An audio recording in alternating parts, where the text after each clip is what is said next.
All right. So, it's the easiest way I can say this is it's the day of the festival.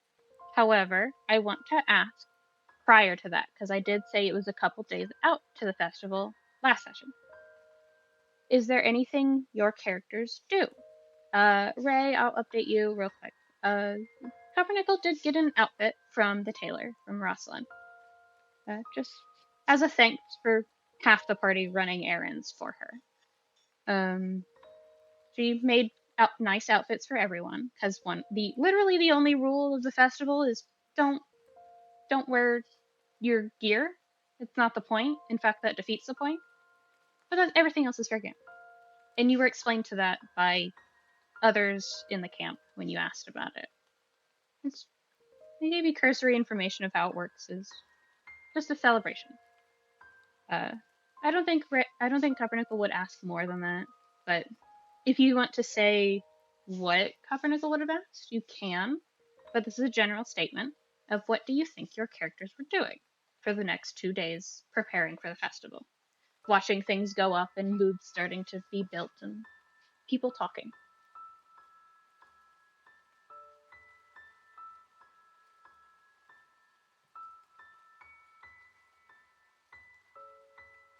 Is that specifically for me or for everyone? Anybody. So this is a bit. Don't speak all at once, I guess. How about we do anyway? That's preferable to the silence. I mean, it would take an immense amount of cooperation that none of us have to actually all speak at once. I'm gonna kill all of you. Someone speak up before I elect somebody. I imagine Tryphon would be gathering, like, fruits or something to be just like a gift as thanks for letting us exist here. Do you ask anybody about how the festival works, or are you just bringing food? He probably would ask, actually. So, do you ask Rosie, or do you go just to anybody? I imagine Tryphon relies on the comfortability of at least having spoken to one person before. Yeah, so he probably would go to Rosie. So, that's Rosie the next day, because she spent the entire previous day making outfits for literally everyone in your team. So she's having a rest period. It's her rest day. She's not taking off by any means. She's just not weaving, because that's intensive. So you approach her. She's, I don't know the word for it. My love probably does. It's a crafting thing. It's like scrapbooking, but specifically with fucking Aaliyah does it. Bookbinding. Thank you. She's doing that right now. I was dying. She's bookbinding. It's a less intensive thing, but it's still movement. Something she can do and she stops, and one of the days you ask what the festival requires, I guess? Or how do you phrase it? He would ask if there was anything he could bring as, like I mentioned, as a thanks or appreciation. She thinks for a moment. She's obviously trying to figure out how to say it to you. Not in a way of like hiding information, but like she's already clocked from your previous talk and your interruption of like, hey, hey, that's Orlain shit. Stop talking. So she kind of clocked that you're you not in a bad way. You're just you say what needs to be said and nothing else. So she thinks for a moment and goes, there are a few things that would be nice to have, but is not necessary if you don't have the time to find them. They are some fairies and some flowers. Just basic things that, and she smiles a little bit, the founder of the festival built it on. And you don't have to ask very far from your information of who the founder is.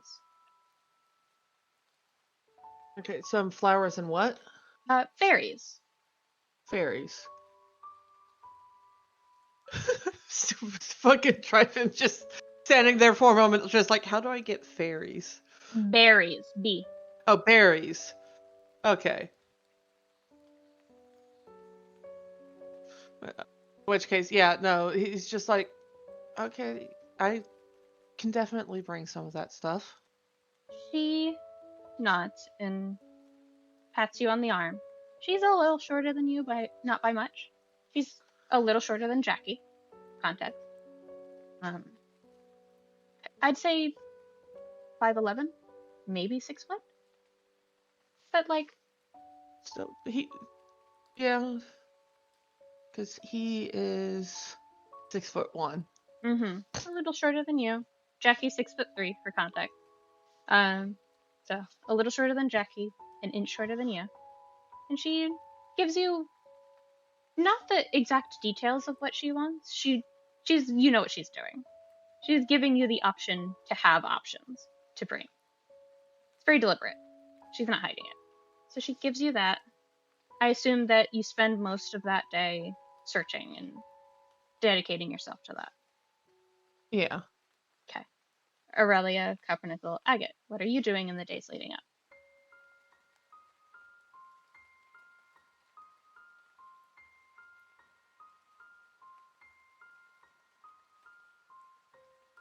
I'm gonna call one of you out if you don't speak up. I went to open my mouth and my brain just went, no. Are you dying? My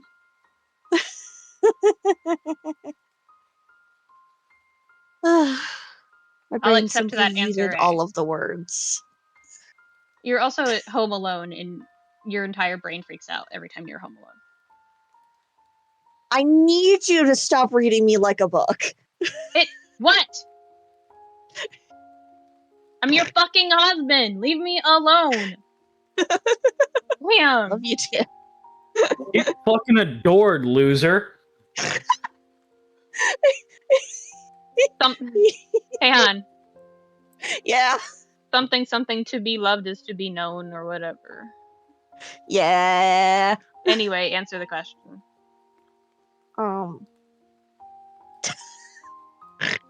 Zag, you're not even here. Okay, I'm good.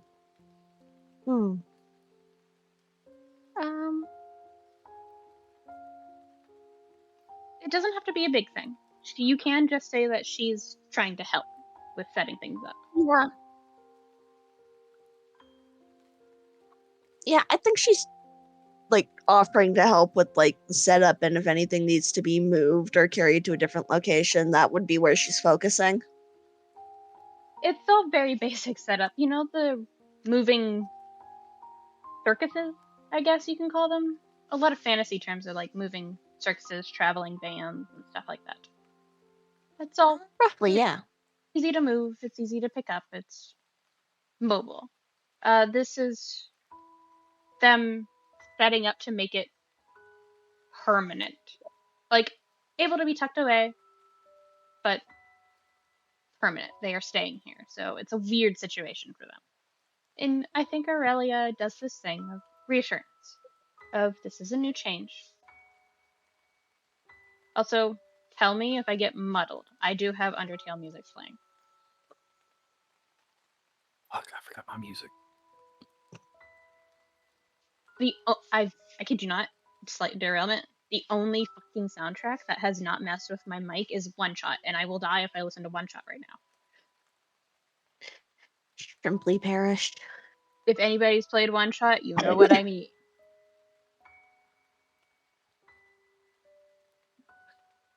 I'm listening to a good man. It's an Essex PMV or MAP. Cool. Throwing that away before I start crying. I have feelings about Essex Salem. Have a nice day. Anyway, Aurelia. Understandable. What you're doing. So, you are helping set up the festival for its first annual tradition. And it's awkward, you can tell, even with your low perception and insight right now, I assume. Did you bring up your sheet, honey? Yeah, that was just me switching over to check it. Perception is at least a 16. More than enough. They are not used to it. They're used to the idea of having to quickly pack up shop. Even if they stayed in one location, it was, these are things we don't want. Burned, damaged, destroyed. So it's like easy to move. And settling is a weird concept. So you specifically, Aurelia, you help with the setting up. It's going to take 2 days, because that's how long it's going to take them to set up. Are you okay with that? Yeah. It will take up your entire time frame slot. You're going to be helping. Cool. I'm going to make a slight note to Yufi about it. Hold I'll on just. a second. What are you doing, crackhead? You could have cat stayed problems. You could have stayed on mute to make that comment, but okay, Chief. You know, he's running around like someone was coming in. Okay, so I'm gonna say this on recording because I think it's important instead of just texting you. Zach. Anyway, you can just say it to me. Anyway, Yufi. Yes. I know you're busy. You see, the idea I have is because Aurelia is putting in strictly all of her time into helping non-combative towns. She has a more positive influence. Like, she can't get anybody to immediately do anything, like Orlain and the commanders, but still respect her decision a little more than anybody else. Is that right? Yeah. Cool. I will say people with higher positions might not listen, but normal people will. I would argue that the only people that could argue her influence on it is higher ranking individuals. Only because, as stated through Aurelia's own introduction, she is a very calm and collected tactician of the Spartanians under a tactitional commander. I understand. I'm speaking from most of the people here. People from her base is yes. People from maybe some of Iza's base, yes. But for the most part, it is people who don't really know who she is, not by name. No. So it's like a generalized everybody kind of knows her, and now because she's actively helping, most people know her name. And most kind of see her as, oh, okay, you're kind of nice, you're helping, cool. And they just kind of respect what she said. If she mentions that she was underneath Hopper, it might gain her some notoriety, but others more authority-resistant people that are strictly why they're with Clyde and his nonsense would be like, rebellious kids. Yeah, Clyde's rebellious. Like those specific people would be like, ew, you're pulling rank. Gross. But everyone else is fine. He's like, oh, okay. Understood. If we need your help, we'll seek Hopper out. There's like general positive reactions now. She could get people to do stuff for her. Yeah. It's not to the extent of Orlain being friendly with everyone, but it's up there. No, it's more. Sadly, I do and have thought of the social ranking status of everybody of the original party. Orlain and Jackie are fighting for number 1. Tonros was number 2. Panic was 3. Aurelia was for, only because Aurelia, at that time, from how she was played, did not... Tonros went out of his way to interact with people. Aurelia was very much a reactive interaction person. So it was like, you come to Aurelia, she's absolutely there. But Tonros would have found you and be like, yeah, what's up? Saw your ass from over there, what's up? Yeah. So it's like, yeah, that's what I wanted to get out of the way. Aurelia is spending her entire 2 days helping set up, which is why she has that ranking. Yes.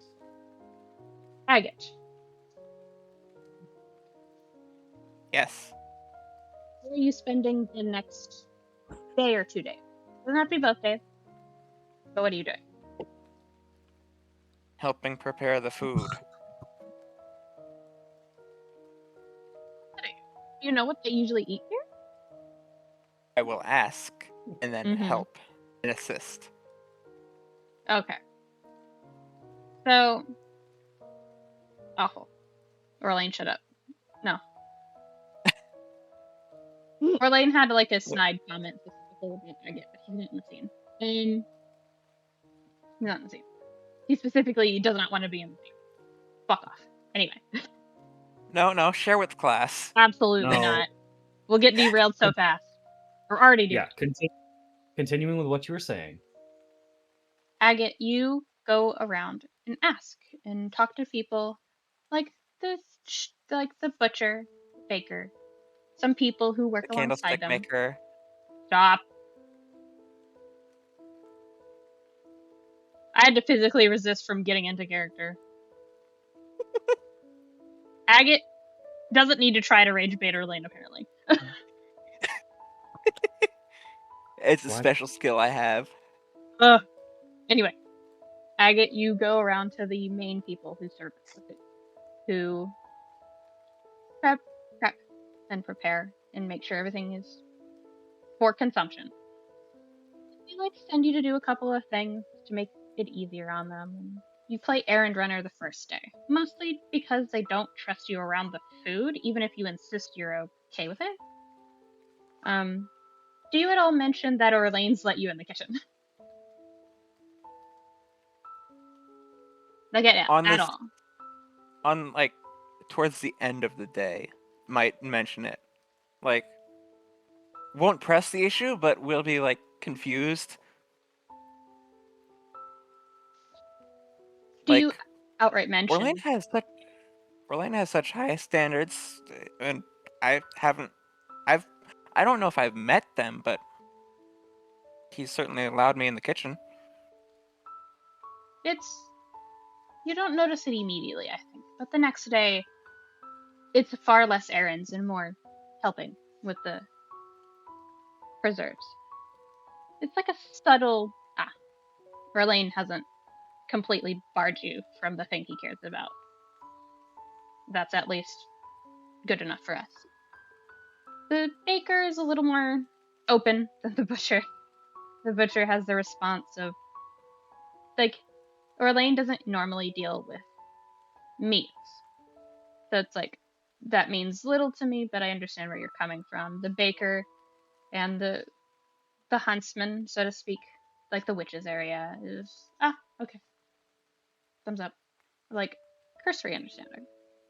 And I'd say you're in the same position as Aurelia. People respond kind of positively to you, not as much as Aurelia and Orlain, but you're up there. You're working your way up there. It's the fact that you have routinely proven yourself that they are allowing you more freedom than your social standing, quote unquote, would allow. It's basically like you proved yourself, where everyone else has kind of walked their way there, aside from Orlain and Jackie. So that's that. Is that your entire 2 days? Yes. Cool. Cupronickel.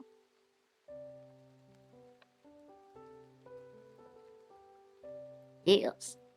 What has Cupronickel been doing since getting the Pause. Huh? You just completely glitched audio-wise. Did I? Yeah. You did go very garbled there for a second. For like, you said Cupronickel, and then it went What? Like, oh, like that sort of bit. Cool. It's fine. I was just listening to Undertale music. I can deal with it. But, Cupronickel, same question to you. How are you using your 2 days? And this is after you've gotten the fancy outfit from the tailor.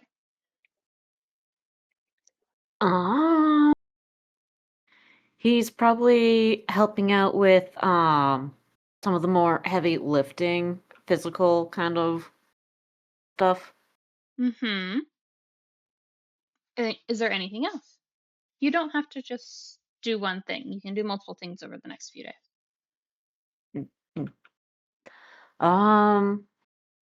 Probably dabbling in his whittling practice on and off. Mm-hmm. He wants to get really good at it. He really wants to make like traveling utensils for everyone. That's really cute. I know. I love my boy. I love him so much. But what else? What else? Probably helping with some minor cleaning, like picking up the occasional trash on the street to make sure it's all Yep. nice and clean. The no people of the non-combative town are really on top of it. There's Okay. not really much to do in that department.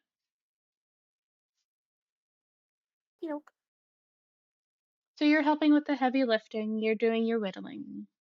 Do you talk to anybody about specifics of the festival? Or are you just rolling with it? He's just rolling with it. Okay. Because he doesn't feel as comfortable when he's away from party members to try to communicate or start a conversation, essentially. Mm-hmm. I will say, because of the smaller space of this non-combative town, it is really easy to bump into each other because you guys are the most protagonist looking people there. For lack of a better term, to explain how I'm phrasing it. Mhm. Obviously stand out is what I'm saying. So you bump into each other occasionally. Tryphon less than Agate. Agate less than Aurelia. But you and Aurelia kind of work together in some capacities, so you could have easily had conversations, I'd say. Because you're doing kind of the same thing. Alrighty. So you spend a little time with Aurelia. Agate and Tryphon are doing God knows every side quest known to man during the festival prep.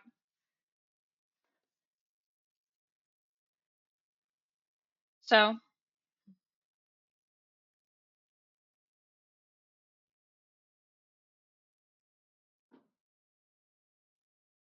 I hate you. Pause. This is pause. I hate you. Making references nobody else gets. Thanks. Unless you were even making a fucking joke about the game that I'm talking about. Fuck you. Okay. You were. Oh, was Zachary. Okay.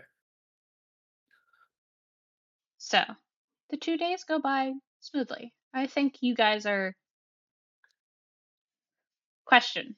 This is my cursory thing. Does anybody talk to Orlain at all? This is like a check-in.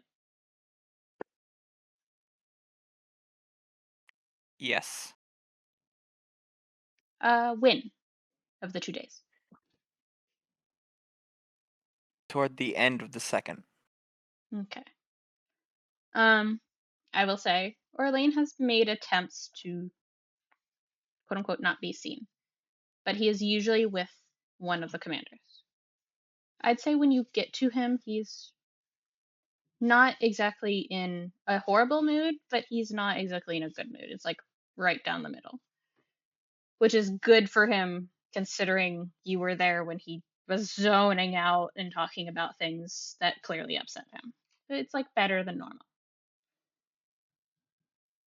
I do think he's still trying to practice the violin, so he's probably with Hopper.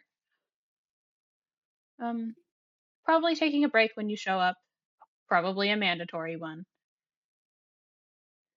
And he just looks over at you and waits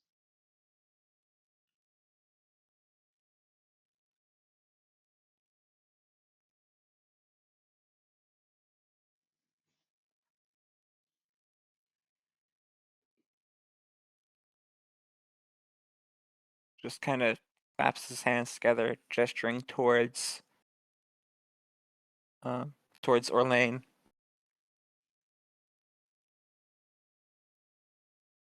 So, is there any particular reason you're trying to hide? He narrows his eyes but doesn't say anything. Hopper knows that the choice of words probably made him agitated immediately.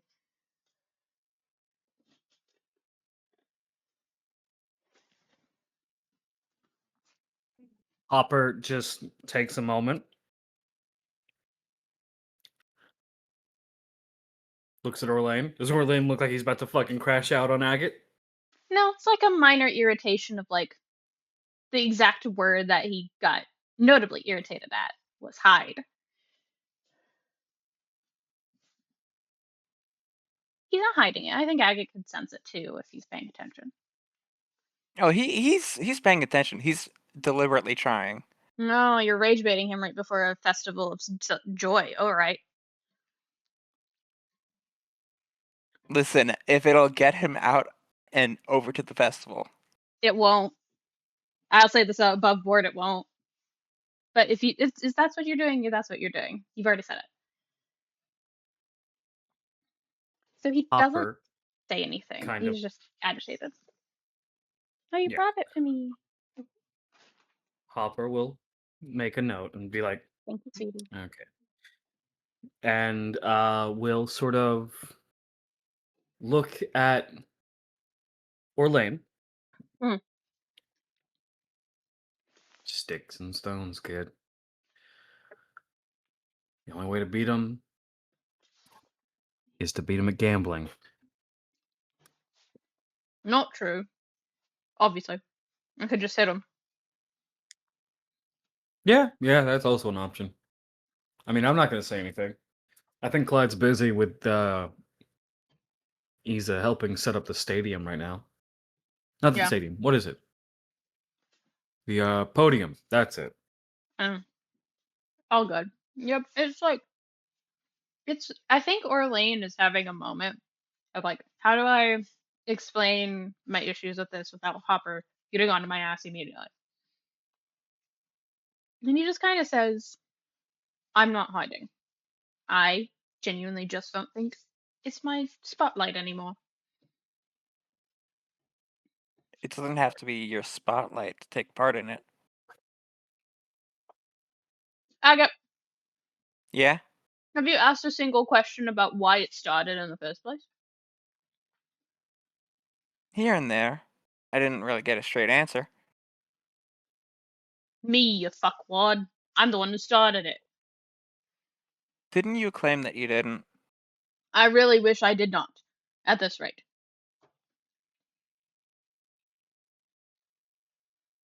But everyone seems happy. It helped the base. It is what it is.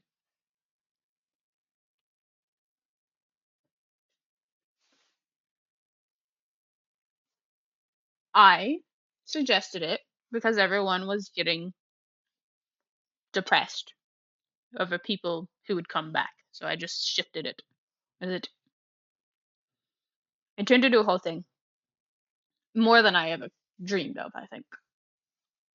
And he just goes and sits down for a bit. Not in a bad way, just like I've been standing this whole time. And I'm gonna sit. So why are Is you that here? What's the deal? Hmm? Why did you come tell me that?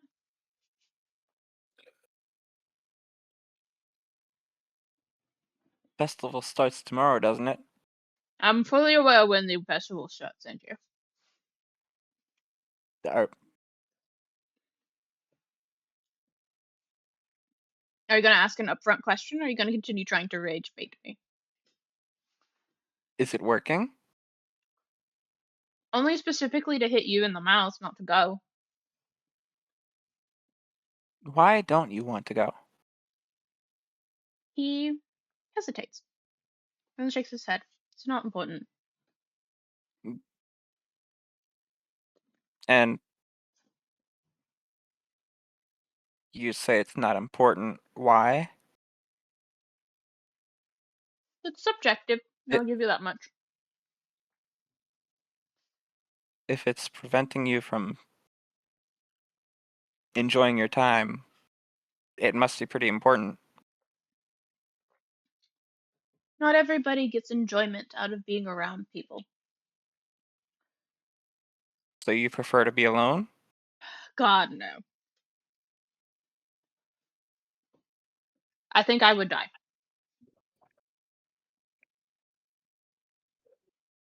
I'm having an issue of conflicting emotions. Agate. I don't know if you know what that means.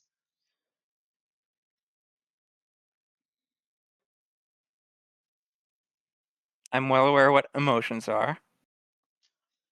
News to me.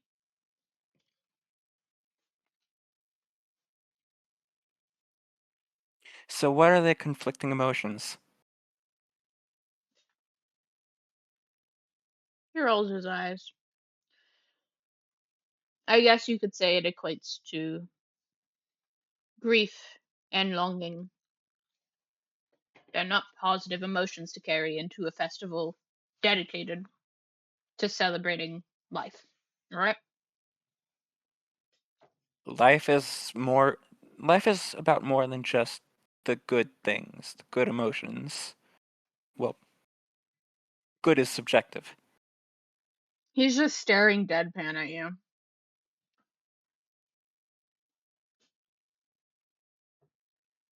They're all you like. Take a picture, it'll last longer. Agate. Yes, Orlain? Do you want to know the honest answer as to why I'm having issues going? Yes. I started the festival the first time because there was a popular person who had died, for lack of a better term. Everyone, like usual, was acting as if that person was completely gone. My thought on the matter was, we're going to see them again. They won't know us, but we can still be there for them in any capacity they choose to be again. So the festival became a coping mechanism. Instead of focusing on death and decay and rot, it was what they had given us was a blessing. Their presence, their ideologies, their strategies, their life was something to be celebrated. I stopped doing that the moment I set out on this journey and watched someone die that I couldn't do that for. So it hurts to do this now. Okay? And that's the first time Hopper's hearing about it.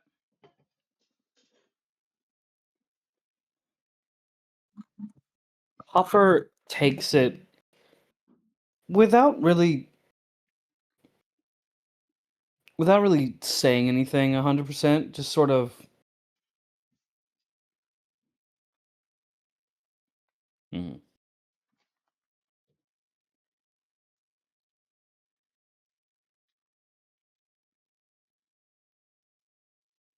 What does Hopper do?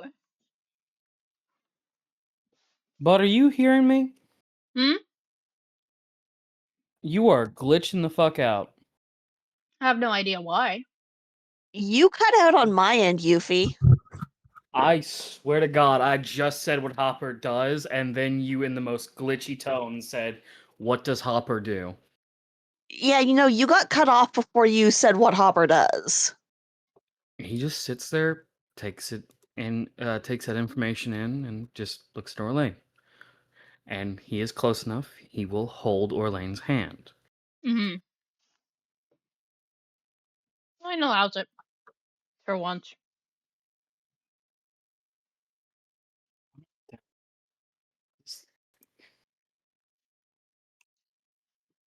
You cut out again, Chief. I don't know why. Nothing is going on my end. It's either cutting out or not picking you up. I. Oh. Okay. I'm just giving you the heads up. I know. I know. Something's happening. It's pissing me off. Okay.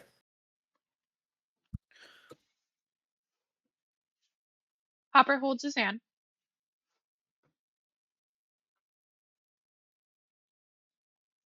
Yep. Hopper holds his hand. Just Orlain. He understands Orlain said that shit and understands that. Yeah, that was something Orlain had to really come to honestly to say that fucking openly. So he's like, okay, I'm gonna keep just hand on Orlain's hand. I'm gonna keep an eye on my kid. No more training today. Not unless requested.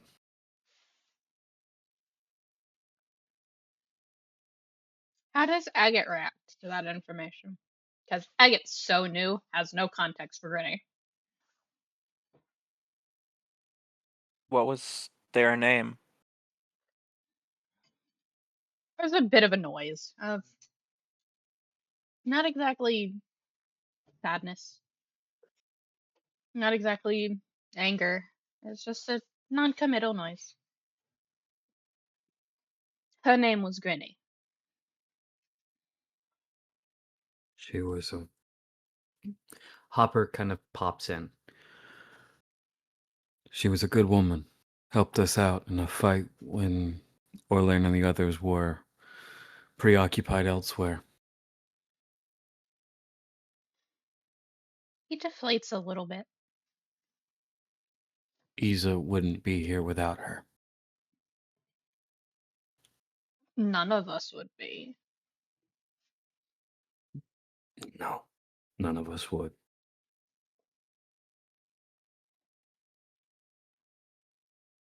He looks like he's about to say something and stops.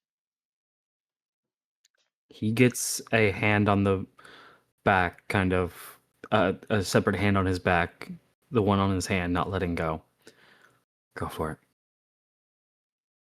It's not my business. It's gonna be real. Doesn't have to be. You know how much of a gossiper I am. And he tries to give like a comforting smile. There's an eye roll, but there's a soft smile. And he just Granny is he looks like he's processing it live time. All the things in consequence. Granny is Morrick's adoptive mother.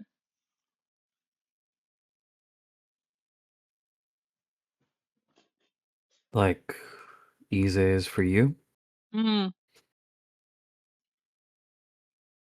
I think a little deeper than that. Gonna be real. Fair enough. So, Don't. Don't what? I'm not doing anything. I'm just sitting here. Yeah, but you sound like you're gonna do the thing. Not saying I do multiple things at any given moment. I'm a good multitasker. Point one out. The thing where you blame yourself for something that's not your fault and then you feel bad about it until one of us has to have a talk with you. No, I've gotten over that. I'm not blaming Okay. myself. I'm just pointing Okay. out that I couldn't do anything. And that's Don't even worry about it. Mark got on to me the day after I tried to blame myself. good. Good kid. He's great.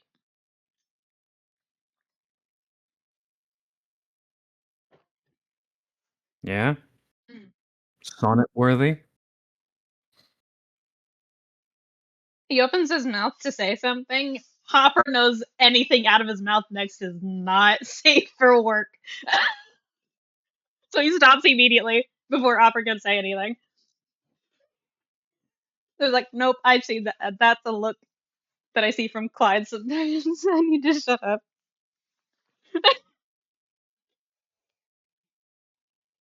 Orlain about to say the most poetic, freaky shit on the planet.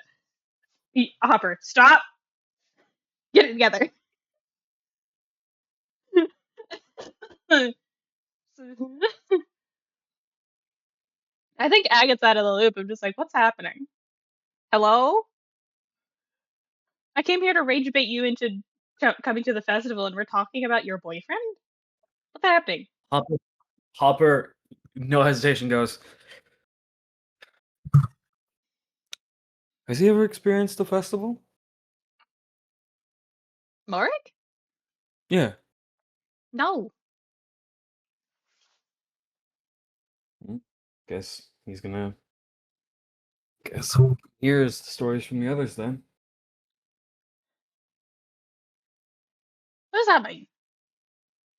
I don't know. What do you think's happening? I'm asking. I can invite him. He won't show up. He's busy, but I can invite him. Then invite him. Oh, okay. Hand you your own materia guard. Excuse me. I can just ask him. Mm-hmm. I don't need the materia god. Why not? Looks Actually, at that's a good question. That's a good question. Why not? Why don't looks you need at to... looks at Agate, looks at Hopper, and just I don't know how it works either, but it seems to work every time.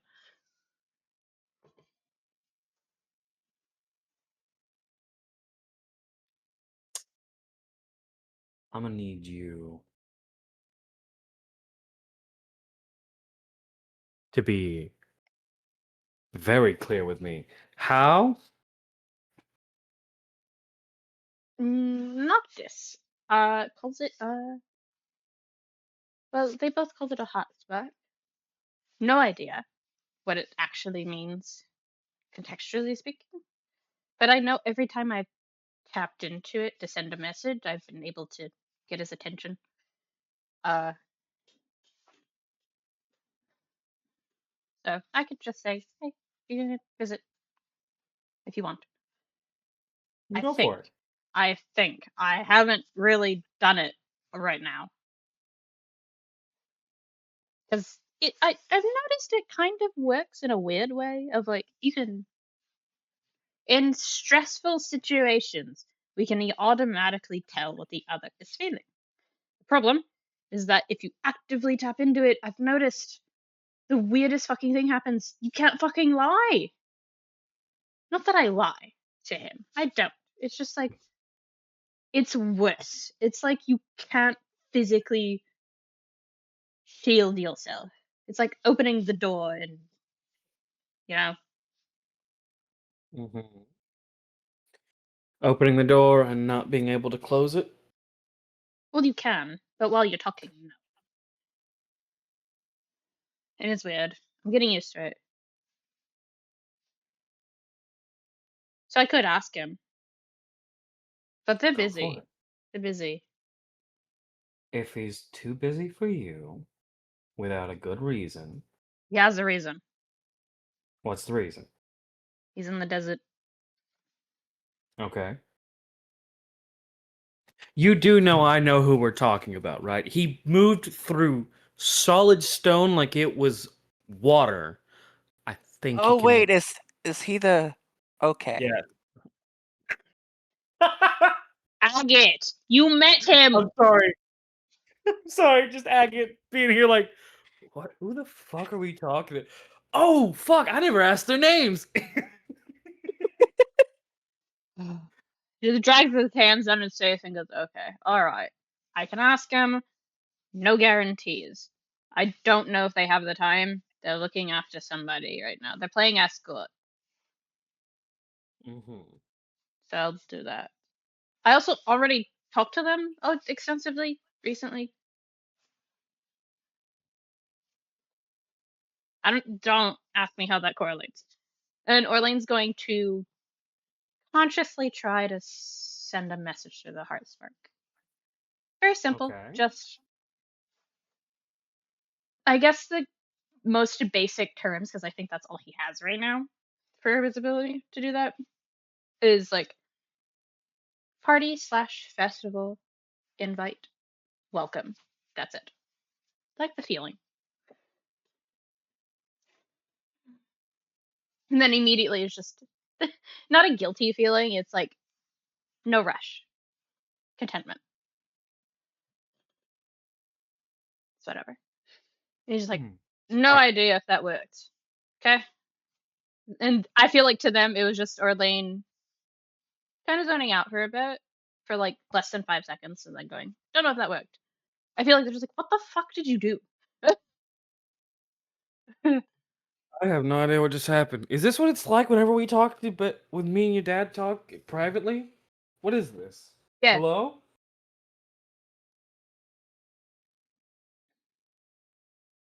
You're starting to put together the pieces.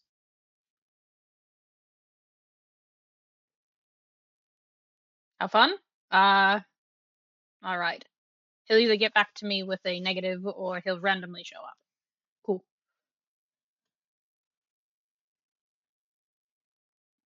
Looks at Agate. My money's on the show up. I can hear you. Good for you. Looks at Agate with that expression of, are you hearing this shit?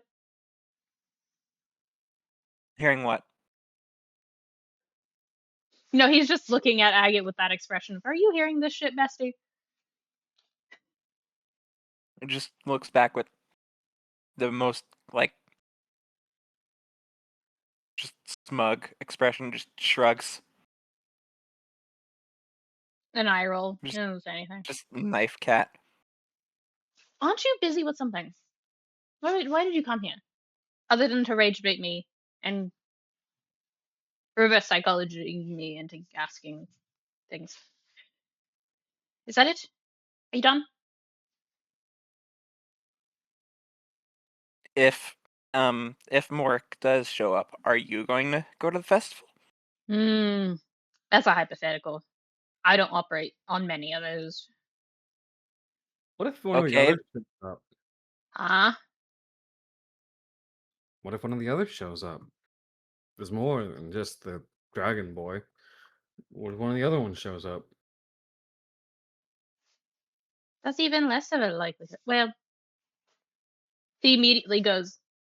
It's visible in his eyes. There's one that he knows would show up immediately if he says the wrong things in the wrong order. Well, Just a vulture flying in the sky somewhere, very suddenly, like glaring in the direction of the forest area. it's just an offhanded comment from Orlain of, I think there's one who would be interested in the festival, regardless of me being here. He deals in trade, so that's his deal. Hmm. His name's Titus. He might show up. All right. When I'm down there, I'll keep an eye out for Titus. He'll find you Which one first. is that again? What was that, Agate? Which one is that again? I don't fucking know. Orlain is struggling to put words. And there's like, it's not. Okay, hold on. Yeah. I can help with this one. And Hopper, hand on your shoulder, goes, the vulture. No, The fish. I don't even know who you're referring to. Oh, well, that's all I know. What? There were only 3 of them. There's more than 3 of them. I've only met 3. Name them. Noctis, Titus, Morik, Caracal, and Grim. Derek is also there, but not usually. You see a flash of fear on his face when you say the name Derek. It's like, is he coming? He's busy. I'm sure he could show up, but no. I'm not going to ask him Okay. because he's doing things. He's over there. Well, we're inviting Addie, so What does that mean? we are inviting Addie. Question. Oh, Ah, why is that related to Derek? Two people that are normally doing off their own thing, randomly coming by. I don't know. Ugh. Felt like a very point. By the way, I need to make sure. I need to get back in touch with her, see if she dropped by when we messaged her. I'm sure she did.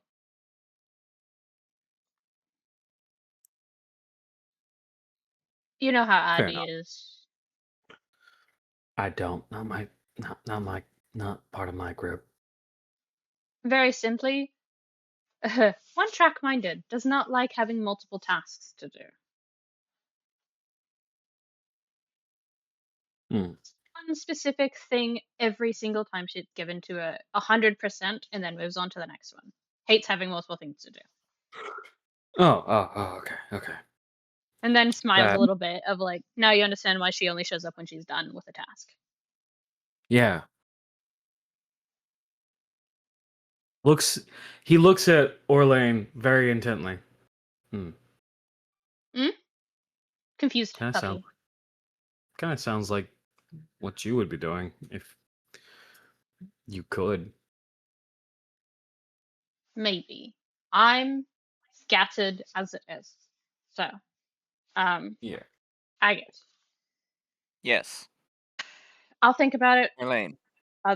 I will think about going for a little while. Good enough for me. Go. Annoying gnat. Only a gnat? You haven't upgraded to a mosquito yet. There's still time. Alright, Agate, leave.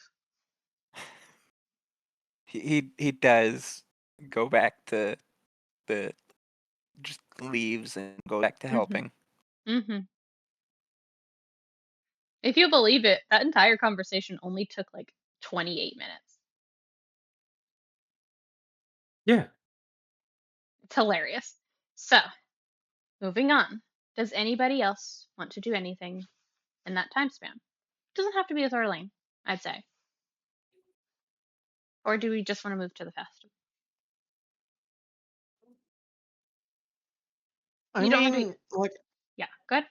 like I said in the muted VC, I keep getting the thought of Tryphon leaving some flowers for Orlain. The I'm gift. I'm going to be extremely pedantic with you, my friend. Yes. What kind of flowers? Hmm. You can stop to look them up. Yeah, I'm going to need to. I know what things grow in that area in a normal biome, so it doesn't matter really. It's just I want to know what you're giving him. I'd say up to 3 if you're dedicating it to that. Hmm. If you think even Tryphon would understand the context of everything behind them. Would sunflowers be growing in the area? Sunflowers, this is a bit. No one can get mad at me. My wife, shush. Sunflowers, the weeds of all flowers. I mean, yeah. They will grow. This is a threat.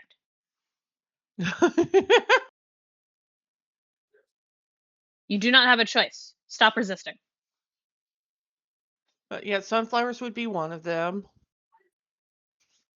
Hmm. I find it hilarious that another one I was looking at is literally also in the sunflower family. Which one? Arnica. I vaguely remember what that one is. Can you spell it? And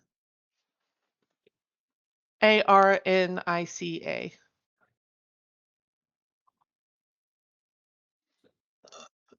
Excuse me. I can spell. Okay. Allegedly. Awful. Continue. If you get another yellow one, I'm gonna kill you. Don't do it on purpose, but if Tryphon picks it, I'm going to die. I'm still looking through a list. So, for context for everybody else, sunflowers are the flower of joy and exuberance. Arnica is resilience and protection. It's already bad, guys. By The technicality, list I'm Arnica. looking at is completely fucking wrong, I guess. I can just look at the book that I have behind me if I really wanted to, but they're sorted by scientific name, and I hate it. My brain hates it.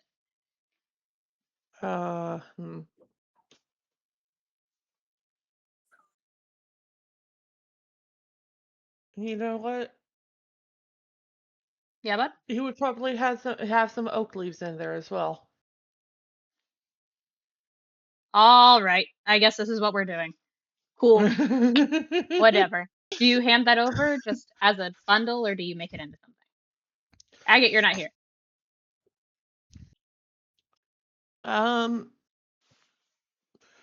He like the thought was a flower crown, so he probably would have made it into a flower crown. Okay. Do you hand it to our? Agate, you don't have thoughts. Put them away. Close that door, anyways. Don't even close the door. Leave the house. Sorry. Orlain is right here. Orlain beefing with Agate so bad. I want to say he gives it directly to Orlain, but you're gonna he's give it nervous. to him. You're gonna give it to him either way. I'm asking when. Probably like the evening before the festival. Cool. So, do you want to role play that out? I mean, sure. It'll mostly be Tryphon attempting to just leave it and sneak off. I wish you luck. He's with Izanani in the evening. And he also only has a +2 to his stealth. The way that I've rationalized it is if you would have talked to him during the day, he'd be with his dad. Afternoon is when he's with Hopper, practicing. Evening to night is Izanani, for various reasons. Yeah. He's with Izanani right now. The day before the festival. Yeah. But yeah, he goes to, because I'm assuming he would know where Orlain was staying at the time, yeah? Kind of hard not to. Yeah, so he goes to basically find a spot where Orlain would find it. He has a and small. try. Tryphon would know this. This is just cursory information. Tryphon would know the general area of where he's staying in the main house that Hopper and him were chatting in for a while. It's just a small area around one of the beds. And just, he kind of settled in. He has the stand, so to speak, that is shared. He's made it livable. It's obviously his area. Yeah. I'm trying to remember the layout of the house specifically, but It's off to the right. It's its own space. yeah. Tryphon actually chooses to set the flower crown on the table, like in the main area. Mm-hmm. And I imagine he also does have a little note that says for Orlain in whatever chicken scratch writing he's got. This is a bit, Sherry. Yeah. Yeah. We love projecting onto characters. Anyway. I'm gonna bite you. Anyways. But he goes to set the flower crown down on the table with the note, and he turns to leave, trying to be as sneaky as possible. Should I actually roll for that? Oh, you need to. You are trying to escape the perception of someone like Orlain when they are actively around a fucking werewolf in Wow, he did. werewolf territory. We love story rolls. It was a 10.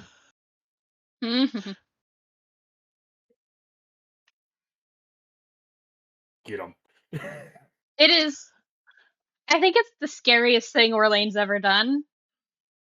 He was not there when you were first there. He's there now, and he's just staring at you, going, "What are you doing?" I was leaving a gift for you.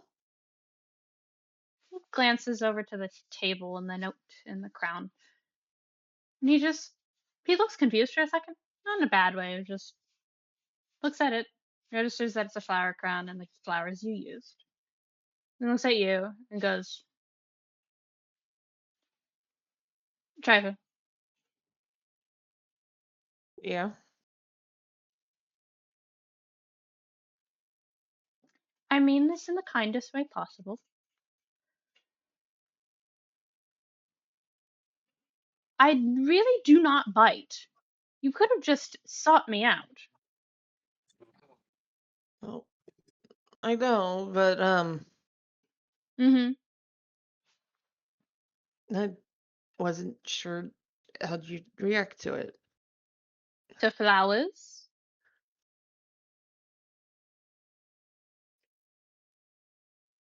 Uh,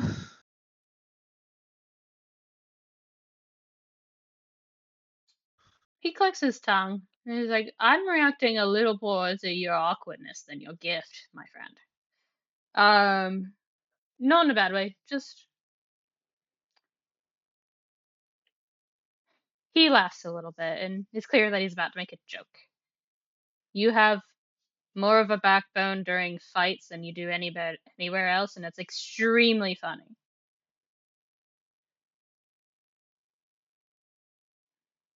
I find fights easier to deal with.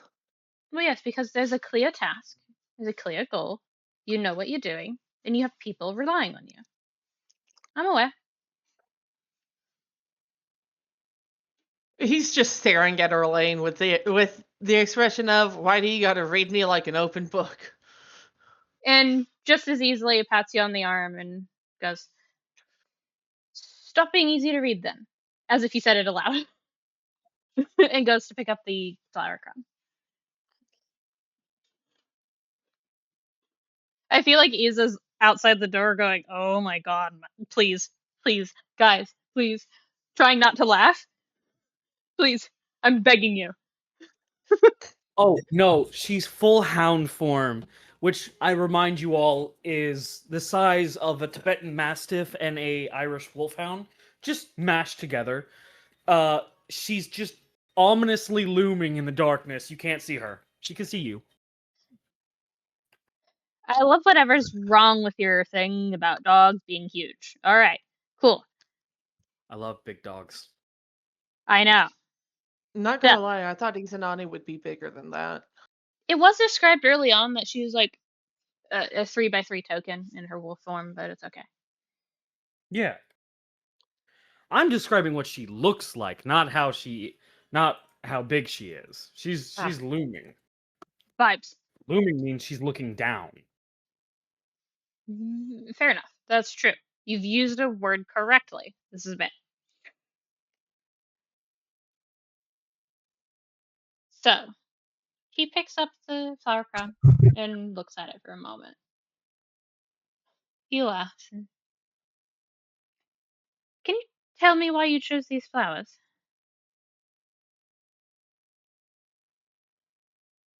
And he does fidget for a moment as he tries to figure out the exact words and just, well,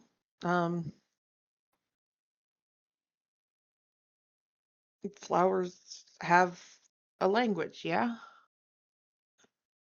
Do you know the language that they speak? I had to look it up. Oh, one of the bakers gave you one of the books, huh? And he's joking a little bit. Did you talk to the witch? Did you talk to the baker, the butcher? I'm curious. I've talked to the witch a couple of times. Actually, he's clearly fucking with Tryphon. He doesn't care that much. Tryphon, just bundle of nerves. Nah.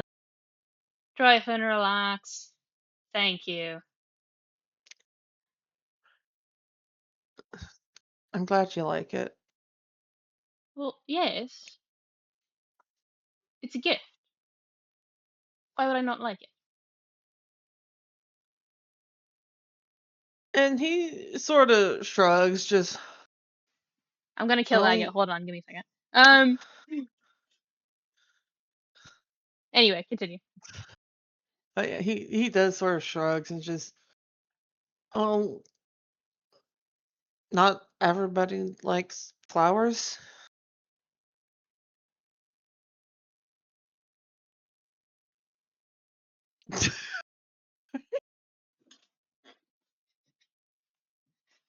Pissing me off. Anyway. So, you say that and Robert. try. Dude, it's only Agate. We went from bestie of all time to I'm gonna kill you for speaking. It literally is. This rock is pissing me off. Yeah, because Agate is a Genasi. I get it. God. I hate you too. Okay? Damn it. So, Tryphon, can you repeat what you said? God. He said not a lot of people like flowers. He thinks for a moment. It's obvious that he's registering some old memories about flowers. He goes, huh. Well, this is more of a shot in the dark, but maybe if you want to. I don't know if your so-called goddess will show up, but she seemed to give you a lot of flowers, from what I remember. So you're welcome to invite her in whatever manner. I don't know. You just showed up one day That with a lot of flowers. does get him thinking for a moment. It's just like, how would I invite her? You could also talk to Aurelia about it, because Aurelia got shit from her. That is true. So Orlain just stop, you guys. I'm begging you. So it's a cursory comment thrown out of like maybe you can invite your so-called goddess, and just tosses it out there for something for you to do for tomorrow. He just nods. I will probably be wearing this with my outfit,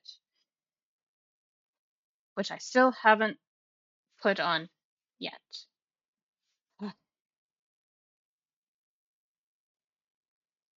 Why not? I know it's going to fit. I know I'm going to feel good in it. It's just, I don't know. I can't put it to words. It's you know, I think that's all I can explain it as is, as a feeling.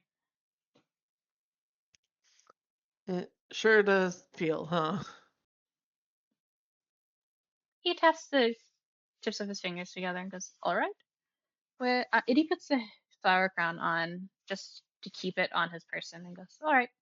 I'm gonna go with Izanani. I was doing something, and then I saw you in the doorway when I came to get it.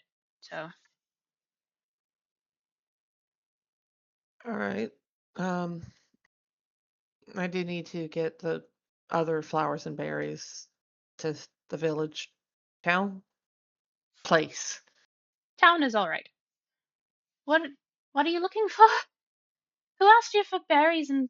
Oh. He seems to immediately register who asked you for it, and is like, all right. Do you want to know what you're looking for? Flowers and berries? There are specific ones that they're talking about, and they're trying to haze you essentially. Okay. There's no Well, incorrect answer. They're just being silly. They're teasing you.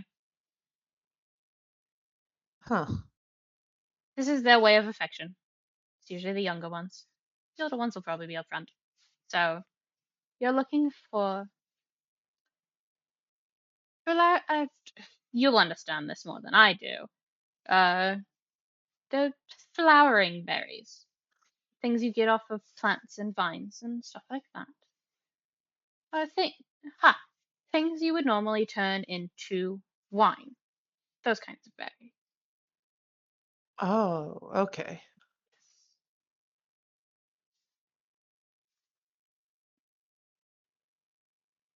And the flowers are as bright as you can find them. The type is not, it doesn't matter very much. I would be careful. Okay. I would be careful getting the bright ones. If they are bright and you feel uncomfortable around them, they are likely very poisonous. I would steer clear of them. Noted. Yes. There are a couple around that are poisonous. Everybody knows how to steer clear of them. You'll find them very fast because they're very bright and they do it on purpose. But there you go. Have fun. Are you doing this all night? Well, I wasn't planning to do it all night. Mm-hmm. Because do any of you really know when the festival is supposed to start? Tomorrow? When? Tomorrow? Tryphon. Did you ask? We might have, but I don't recall. He kind of rubs at the bridge of his nose and goes, "All right. The others probably won't mind. Whatever time. It officially starts at dawn, but it normally gets into swing around noon. Okay. So any time before that. So before noon. Okay. Before noon, after dawn. All right. I got it. Noted. Mm-hmm. Just the uncertain thumbs up. You're free to escape into the wilds for the night if he feels fit. You have a good night, Orlain. You too, Tryphon. Try to get some sleep. I will, I promise. I wasn't planning to be up all night anyways.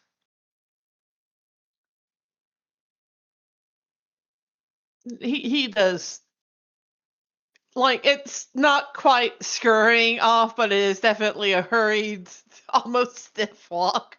Mm-hmm. Yeah, it is. I got caught. I got a lecture. Fuck.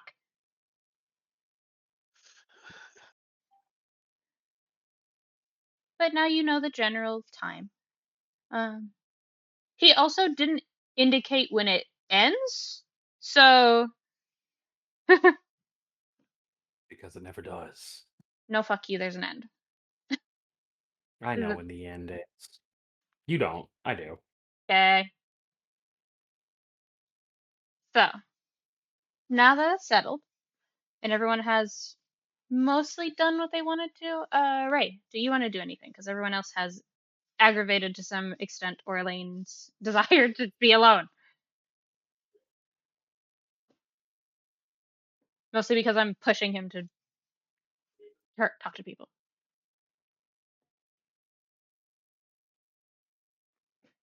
Does Cupronickel want to talk to Orlain at all? It can be enough.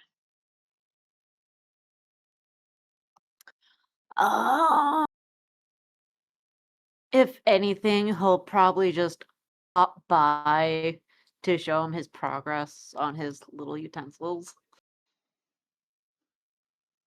Orlain's only response is when you feel it is to your standards, nobody else's.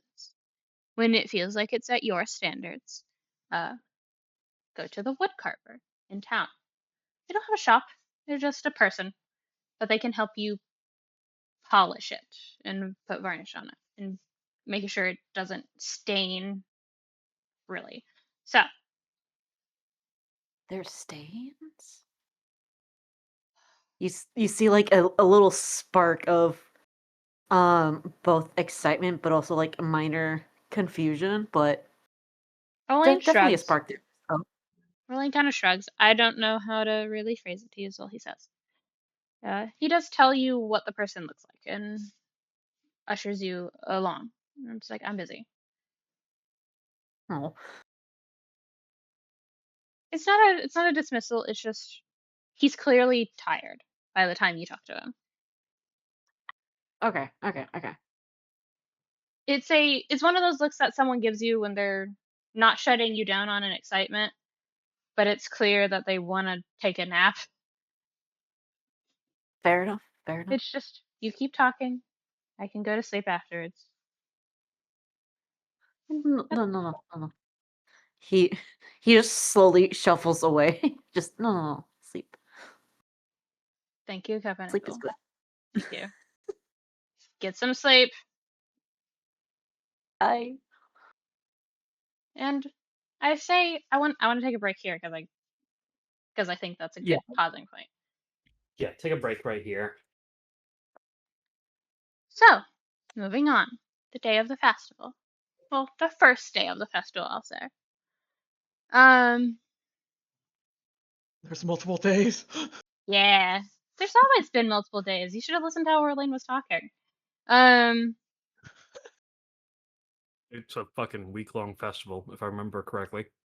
The way that Sometimes. thank you, Jackie. Sometimes, if they have the time for it.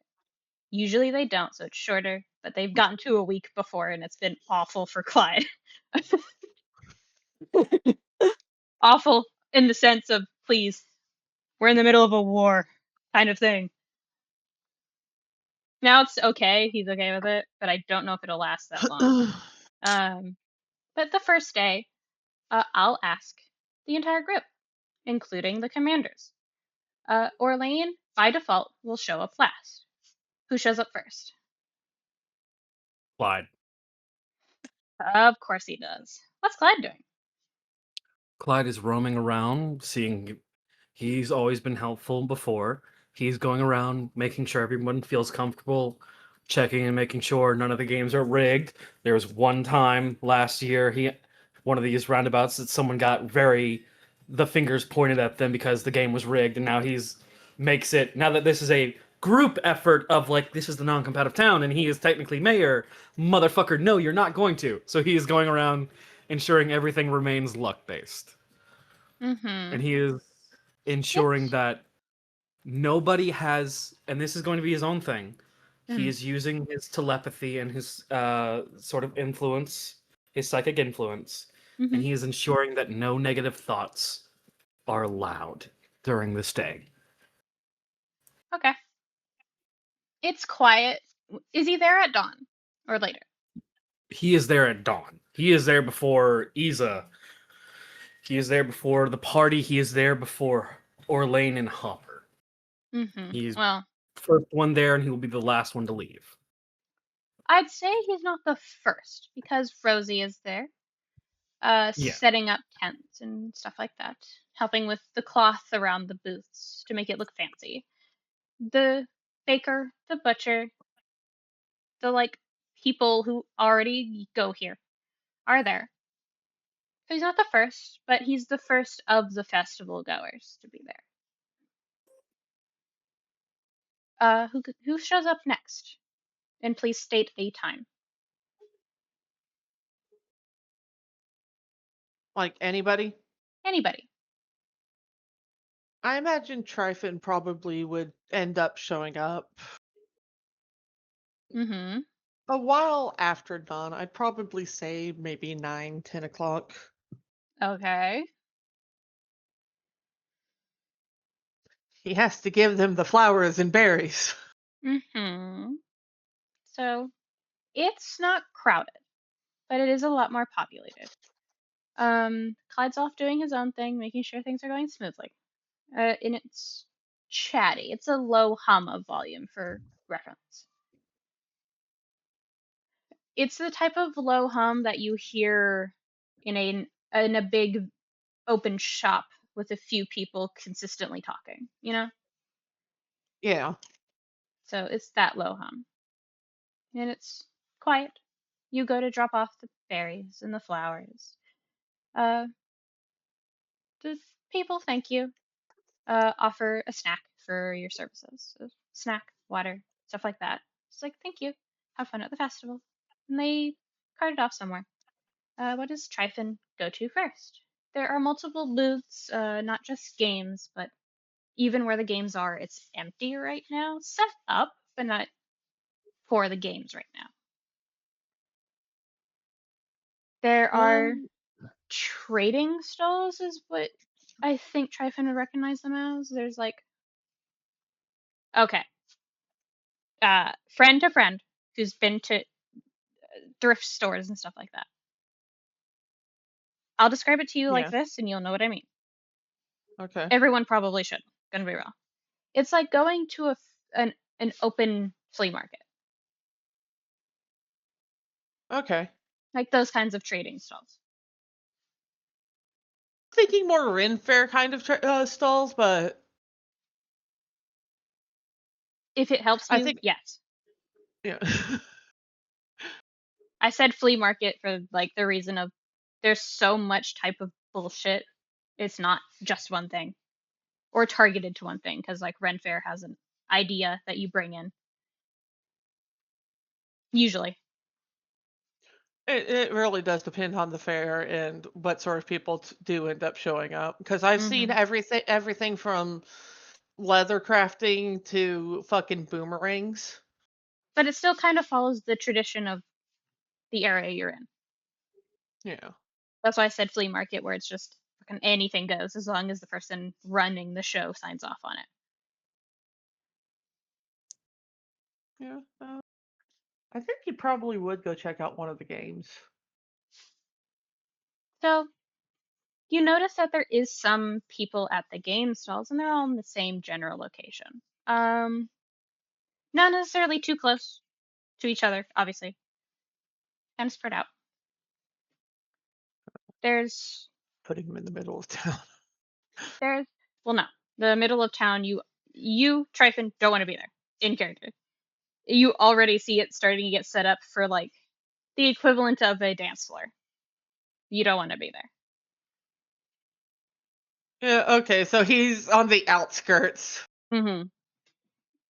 There's several bard classes, obviously bard classes, that are starting to set up and work together for various reasons. So that's how you clock it. Like, oh, this is where they're gathering.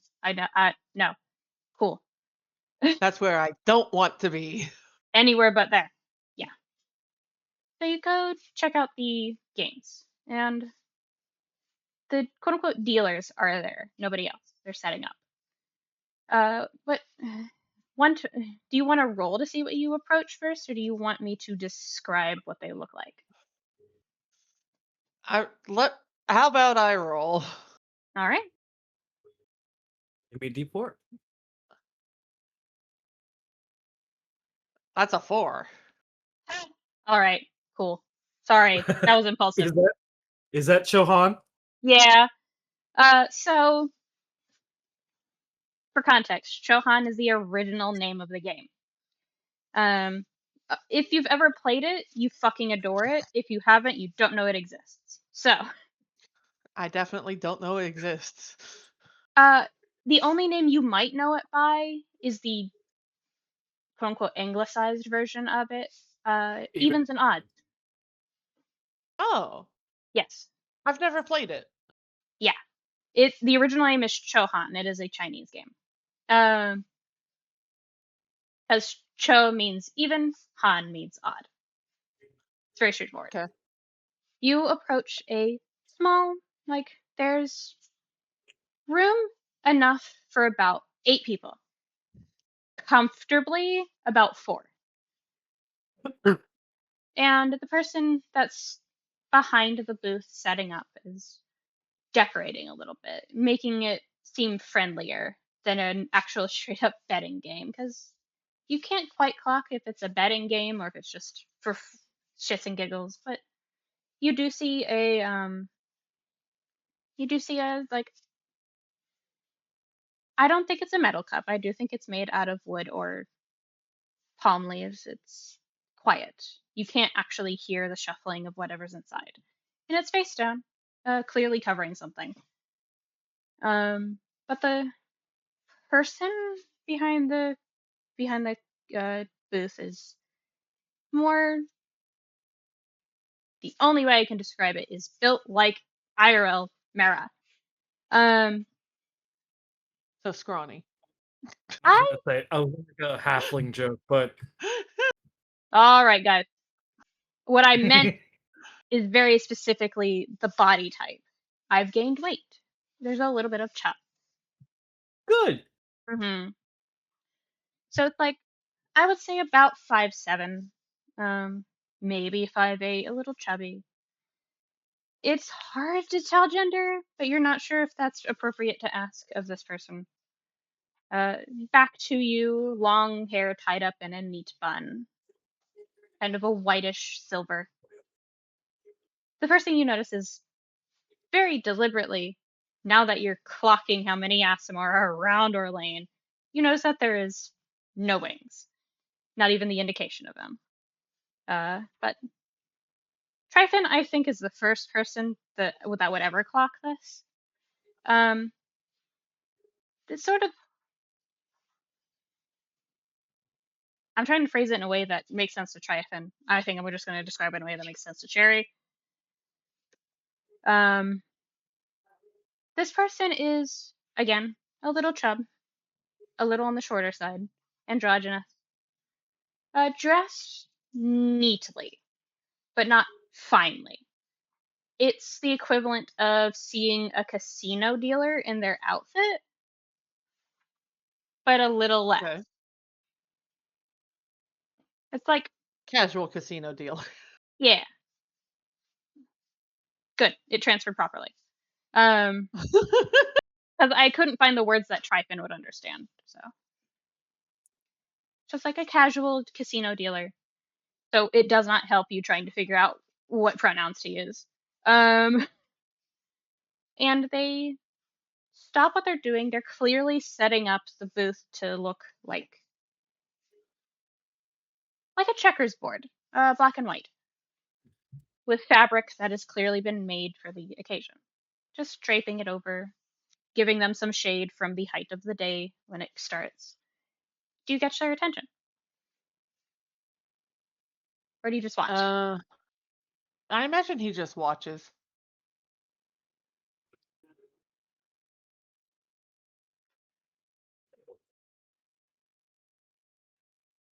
How long do you watch?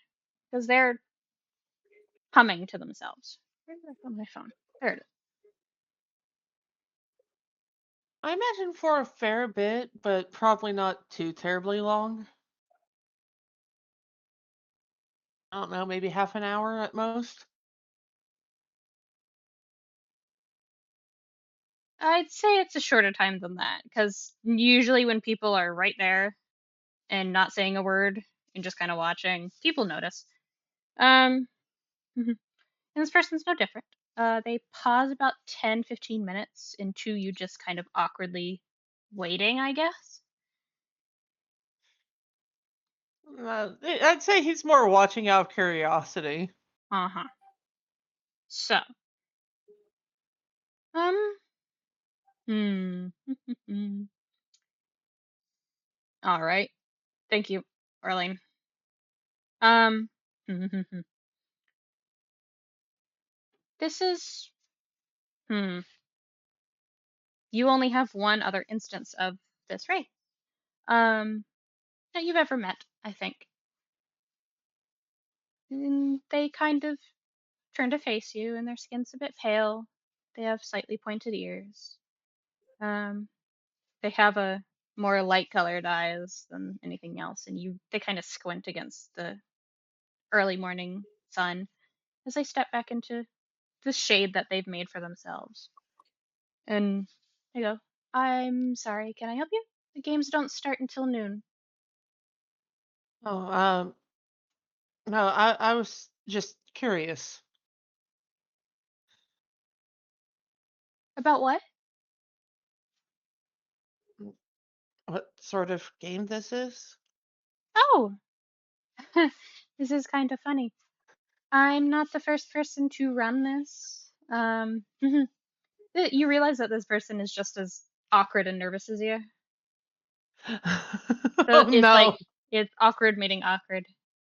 And you see, the question about the game seems to have tripped something about the awkwardness to make it quieter. And they go, "Oh, this is a game that the founder of the festival really likes. Because it's very simple and anybody can win at any time. It is a very simple game. There's a betting pool. Not always. If they're beginners or people who want to learn how to play, there's no bet.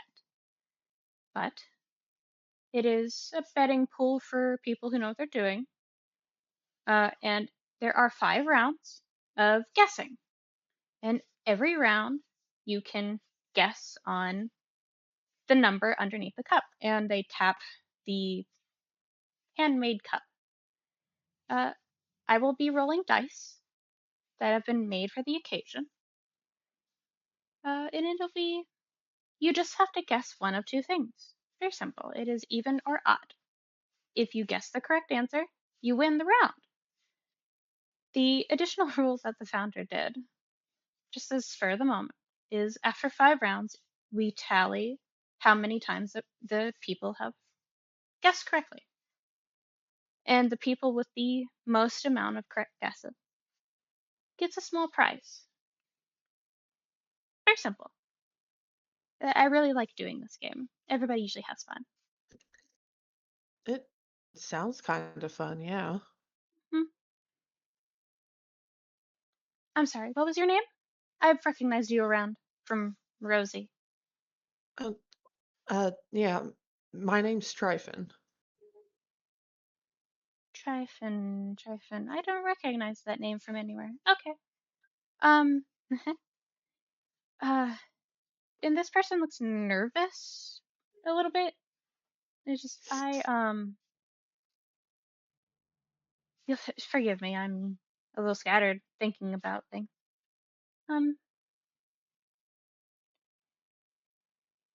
It's fine. You said the game started at noon, yeah? Yes, the game started at noon. I'll probably come by later to give it a try. Of course, you're always welcome. I mean, of course you're welcome. The commanders let you in. Sorry, not the commanders. Oh, gosh. She just hides their face in her hands. Looks like they're trying very hard to adjust. Tryphon does offer. It's a faint smile, but it's a smile nonetheless, and it's just like, you're fine. New things are hard to get used to. Haha. Anyway, moving on.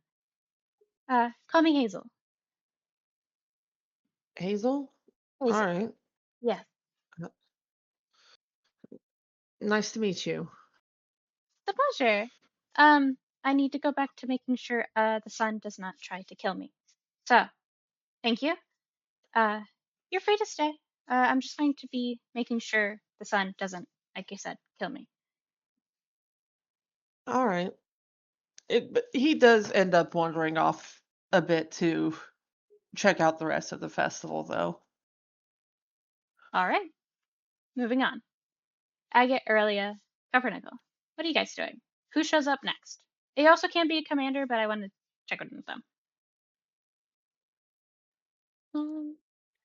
I don't know if anyone would show up before her at this point, but Aurelia is probably going to wander in around noon-ish.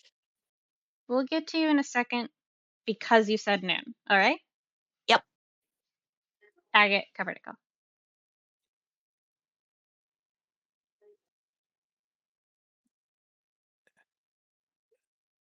Like, specifically at around like 10:30ish, 10:40ish is when he shows up. All right. There's also the time right after dawn that is good and viable because you guys are showing up not late, but like the idea of late. You know what I mean? Yeah. Well, because Tryphon already showed up, like, so I figured any time earlier was Well, like off the yes. table. No. Tryphon showed up at that time because I feel like he was busy into the night. Ah.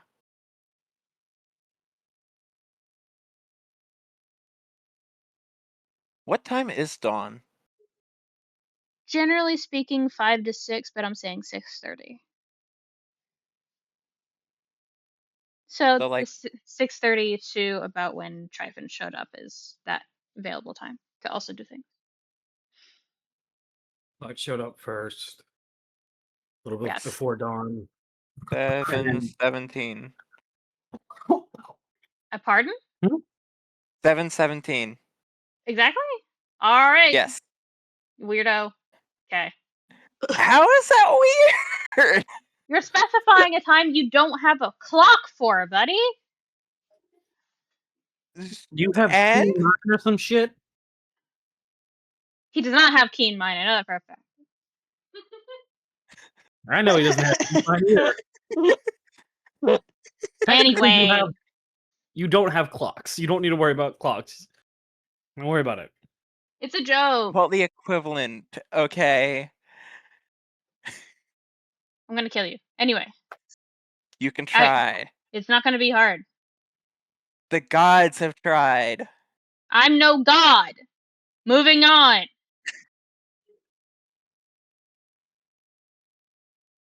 This is a running bit between me and Agate in real life. Okay? In real life. Just the gods tried to kill me. I'm no god, motherfucker. It won't be hard. God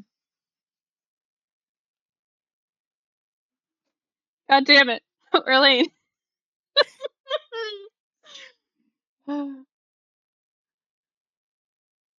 You wanna know what Orlain just gave me in regard to trying to kill you? What is that? It's mostly towards Agate. Uh sorry. It's the comment of the gods might have your state, bitch, I have your GPS location.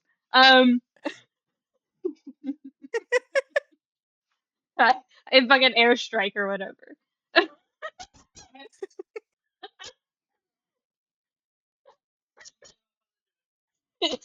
All right. So, Agate, you show up really early. After everyone has started filtering in, where do you go? The shops are open ish. Kinda. They're open in the sense that nobody needs to pay or do errands today. Uh it's just free game. Just don't take everything. So it's like understanding. Don't be a bitch. Um there's the shops.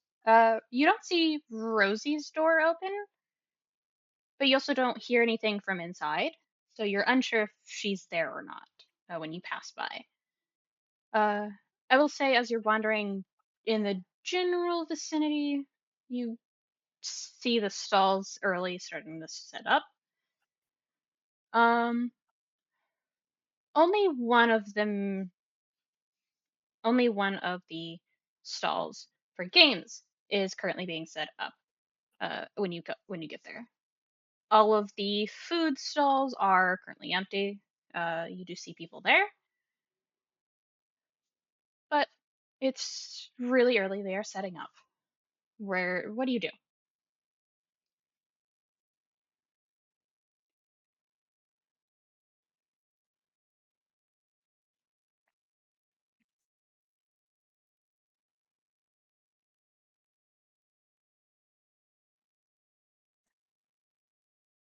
I guess just stop by the baker first, just to grab like something small to eat. Leave a few coins. No coins. Then what? Coins aren't real. Try something else. Literally anything else. You live in Leaves. the world is in barter. It's a barter world. So what do you leave if you're just gifting someone? I also deliberately said that they're insisting nothing gets quote unquote paid for today because it's the first day of the festival. As long as you're not a dick and take everything, they do not care if you take a single thing. Leaves some herbs then. What kind? Specifically, like, what? Okay, thanks, Agate. Shut up. No, All right. actually, never. Specifically, like, thyme, basil, Cooking Mm-hmm. herbs. rosemary. Yeah. You leave some very basic but easy to run out of spices, essentially. And the baker's not out in front right now. It's just they'll see it when they see it. Yeah. So if you take something, you leave something. Do you do anything else? Just a polite, like, knock on, Rosie's door. Just to see if anyone is home, question mark. Mm-hmm. Rosie is, for context, Rosie is not the only person who works in the space. It's just that Rosie is very good at commanding the space. She often doesn't, but it's like the big area towards the top of the big space.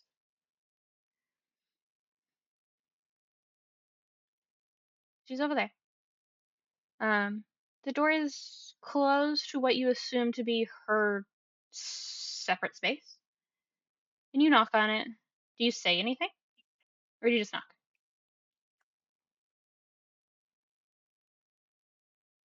Just like a knock and, is there anything I can assist with today? There's a There's a pause. You don't hear anything for a few seconds. It gets to be 10, 20, and around the 25-second mark, the door creaks open a little bit, and you see a very tired Rosie. The lights are dim, and the quote unquote lights, as if they're electric. Mm. You know what I mean? The lights are down low. There's not really much going on. You can hear like a brazier crackling, and she's obviously thinking. Uh, she isn't wearing her wings as a shawl. They're kind of at her back and drooping. She looks like she either just went to bed or just woke up. And she goes, I'm sorry, could you repeat that?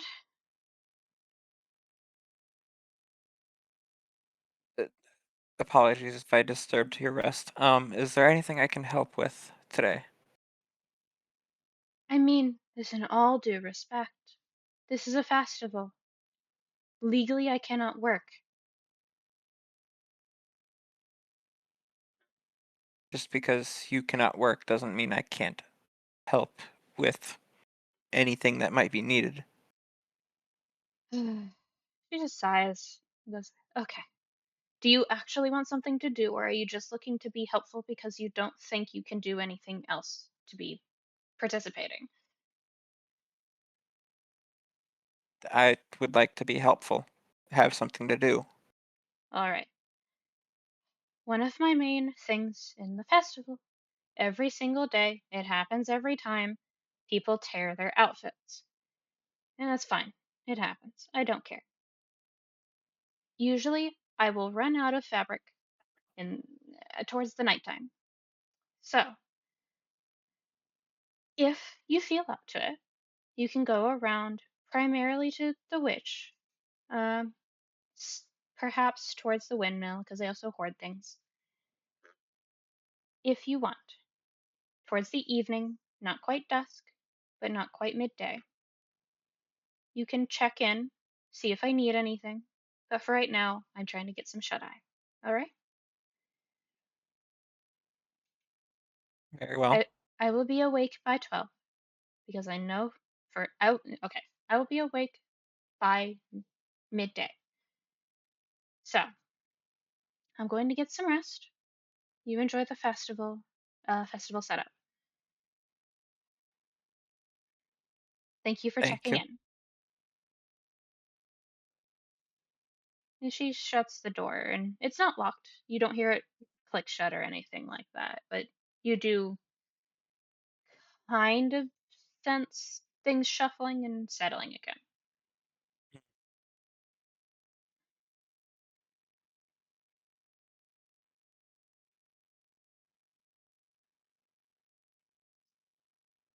I suppose the next thing he'd do is just take a look at what is set up already.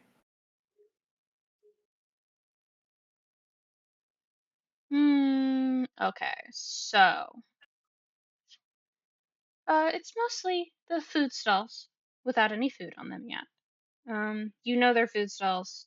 You know what they look like. And there's a couple you don't recognize by the time you're done having your conversation and eating and stuff like that. You register the one that Tryphon talked to. Gets there really early, like 8 o'clock. And is like already setting up. And you don't fully register what that person's doing. Same issue. Androgynous is how you don't have any context for pronouns. Just kind of working happily. You distantly hear humming from that person. And I know the first thing you would clock as Agate, because you're very other people centric and just anything but talking about yourself. So the first thing you clock about the first person, the one that Tryphon was talking to later on, is they're squinting kind of against the mid-morning sun while they're setting up. There's another person that is sitting in an area as if to say, I'm here, I'll set up in a moment, but they're like drinking, eating. They're sitting down in the grass. They're just waiting. They're taking their time, essentially. You don't know what they're representing of. Do you go to one specific person? Do you go do something else? You do also, I'll say this. You're looking around, you're probably taking your time. Yeah. You do, after about 10 minutes, start to hear tuning of an instrument. And then another one joins in, a bit of laughter and a purposefully struck chord. And you're just like, the revelry is starting to arrive and set up. So you have 3 places you can go. You have the person setting up automatically. You have the band, so to speak, and the person who's sitting off to themselves, who does have supplies near them, but doesn't immediately register to you as another game runner.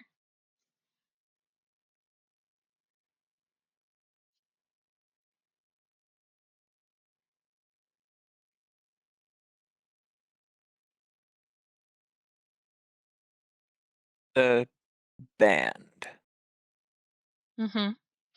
So you're out in the middle of the town. At this point in the day, it is about 8:15, I'd say, equivalent. The band is a motley crew. Hold on.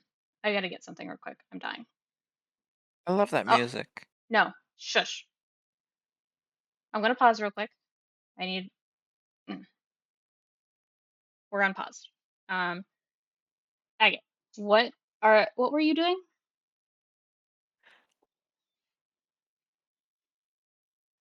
Great question. You can bullshit it. I have no clue. Right. Going to the band. Right. So, a motley crew, like I said. Love rap music. God? Okay. Yeah. Not you. Specifically not you.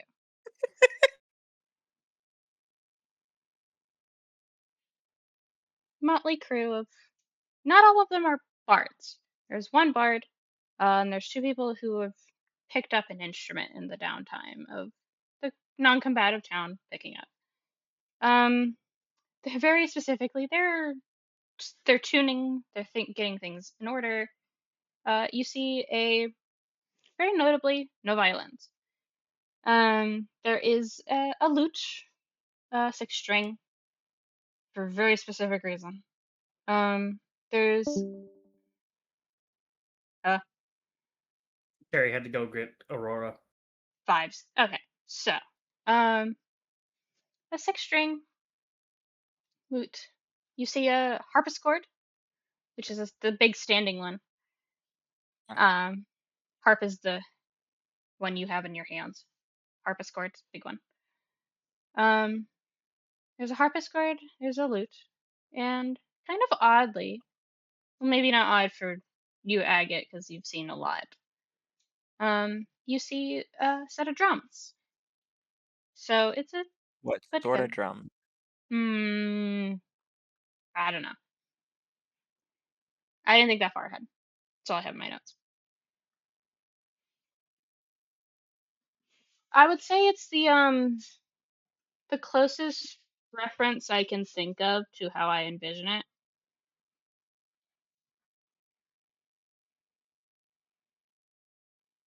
Sorry, I'm being looked at. Sorry, I'm really autistic. A harpsichord is like a piano. Is it? Yeah. I thought it was just a big standing one. No, those are just harps. Wasn't the smaller ones called harps? Those are like lyres. Oh, that's where I'm getting. There you go. Okay, so it's a regular harp. Sorry, that's a good correction because it does say you can have proficiency in harpsichord in D&D. What the fuck? Yeah, there's lyre. I don't know what a harpsichord is. There's a lyre, a harp, and a harpsichord that you can all have proficiency in, and it's very funny. So, Ye old piano. It is like kind of ye old piano. The old Whoa. Dunkin' Donuts. Enunciating. I need you to say other things. Not you. What's that? Nia? What did he do? You old Dunkin' Donuts. Can we kill him? Yeah, that's an inside joke you don't get.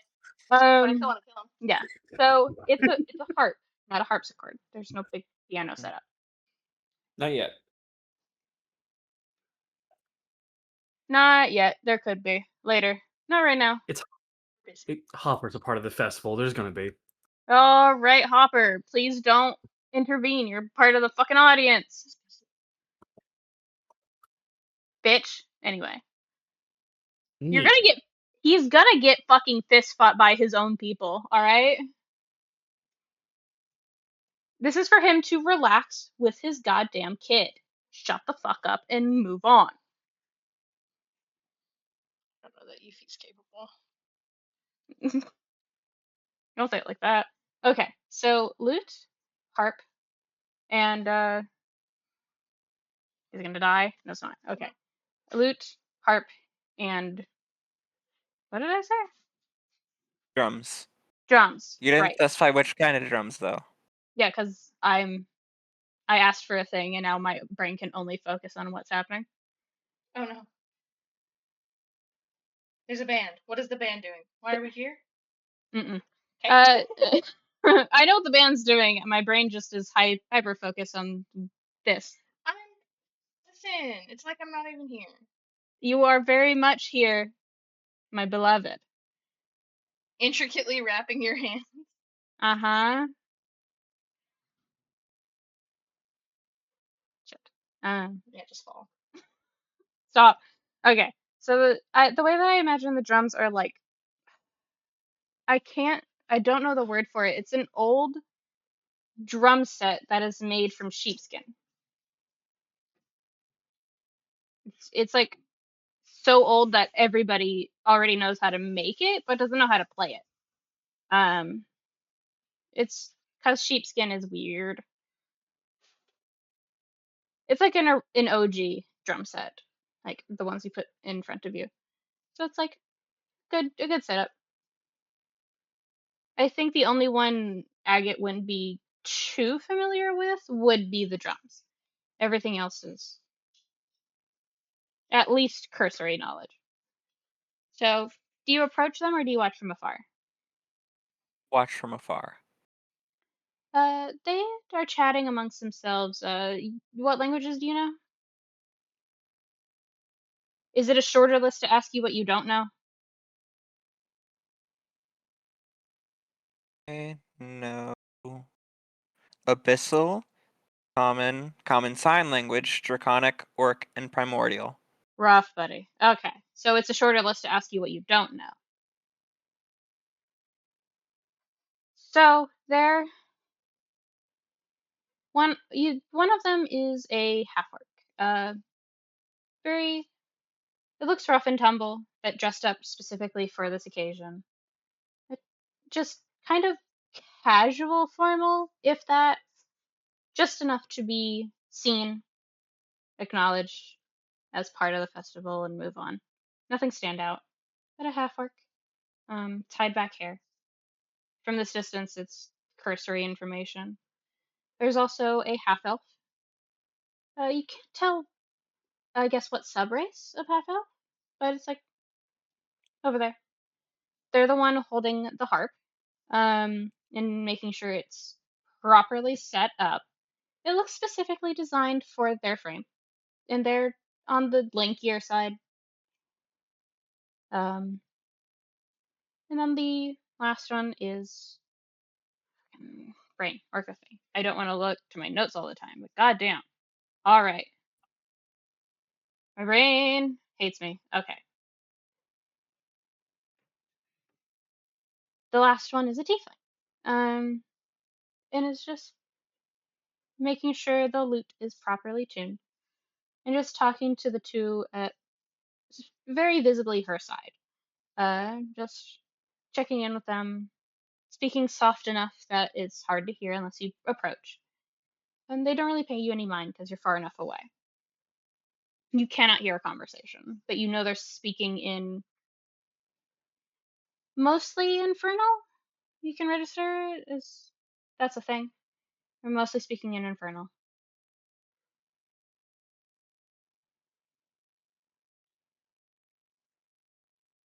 The tiefling is more of like a natural darker skin tone. Closer to Hopper's skin tone if it helps.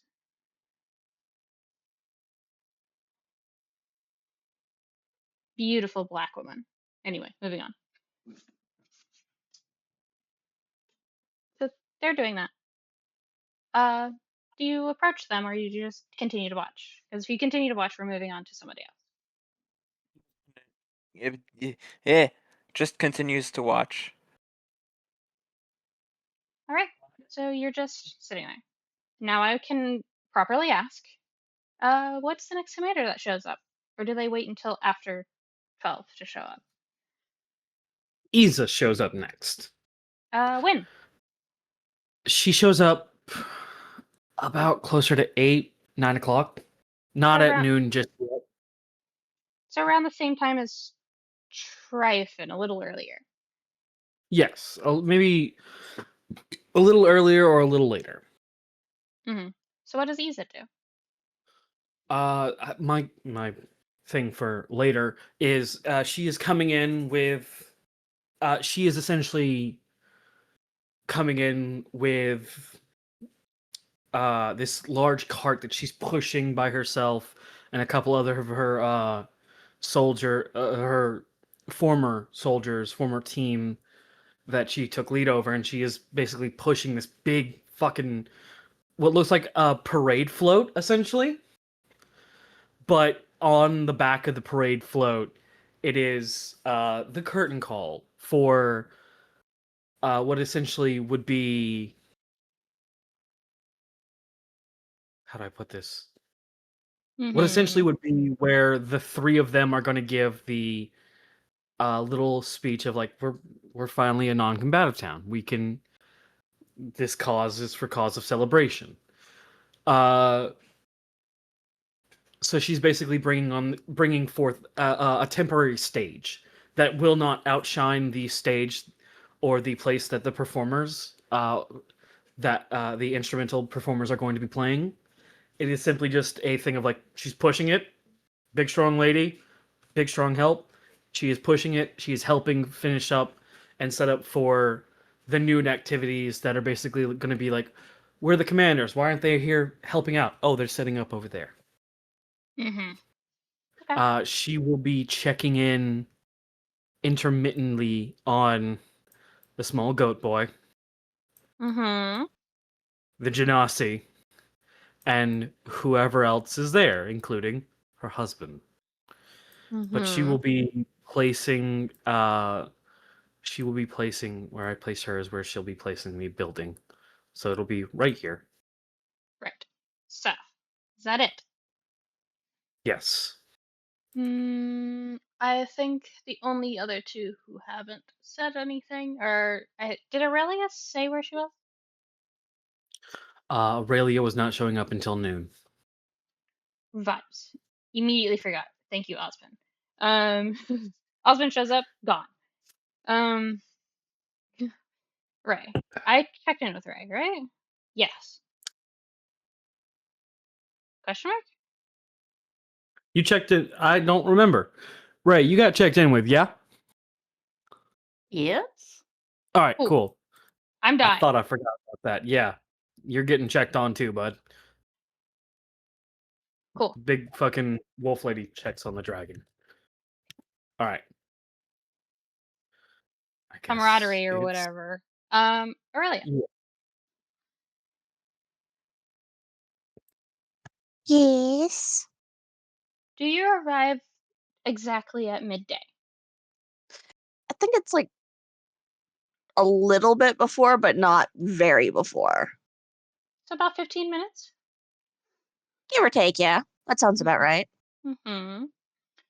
So, you arrive pretty close to when the official start of the festival is. You've kind of wandered around, seen most of everything put together. There are some last minute details that the game booths are running. There are some last minute details that the food stalls are running. And it's not rushed, it's just setting everything out. Mhm. Uh, how does Aurelia go into the festival? Because she's not really doing much. I think she can also approach the games, but the games are starting to actually be set up to play. Mhm. What does Aurelia do? It is right before.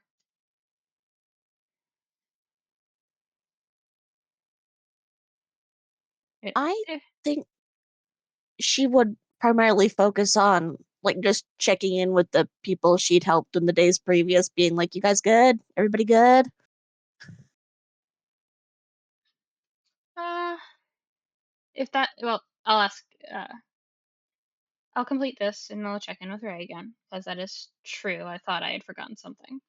Um, Aurelia, you check in with everybody else in the next 15 minutes, and they're all good, a little nervous, but mostly in a good way. It is the jitters.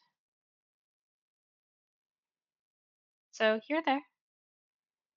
Um, you don't see Hopper, and you don't see Orlain. It's really the only two I think you don't see by then. So I'll ask. Ray, did we go over what Cupronickel shows up and when and what he's doing?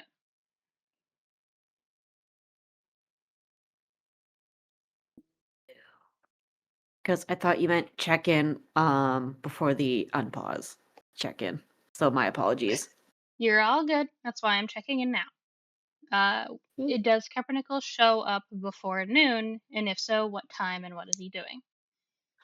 Um well, a quick question. What Hmm. time did the food stall start preparing their foods? I love whatever's wrong with him. Um, the food stalls started setting up, like being put together to house the food. Uh, about 10:30. Uh, maybe 11 at latest. Okay. Because it's one Okay. of those things of there's really no non-magical uh essentially there's no non-magical way to preserve things, and a lot of the people here don't really have enough magic to consistently do that. So it's like everything's exceedingly fresh. They make it to order, you know? Okay. Yeah. Gotcha. Because because of how often he woke up to Orlain's cooking, he just now immediately, or not immediately, but automatically just wakes up to the smell of food now. Pavlovian response because Orlain likes you guys. Okay. So he's Pensive. probably he's at the festival by the time the food, like the first orders are starting to roll in, I guess. So around the same time as Aurelia, I'd say that's when they start handing out food. Mhm. So everybody has a fair shot, essentially. Um, So he's just well, he doesn't buy any food at first because he's just roaming the food stalls to get a lay of the land, I guess. See um, what tickles his fancy. First, just like Agate, no buying. The first day has the rule of grab what you want, just don't be a dick about it. Mhm. It's not like a strict one per person, but it's like make a conscious decision not to be an asshole about it, but it's whatever. So, Right. yeah. There's like so, I'm ignoring it. I wasn't even paying attention. There are how do I say this in a normal way? It is the equivalent of funnel cake. There's funnel cake being made from the baker. There's also I hate knowing how to make sweets to a T. Um, Funnel cake. There's kind of skewers, I guess you could call it. Kebabs, essentially. And other things.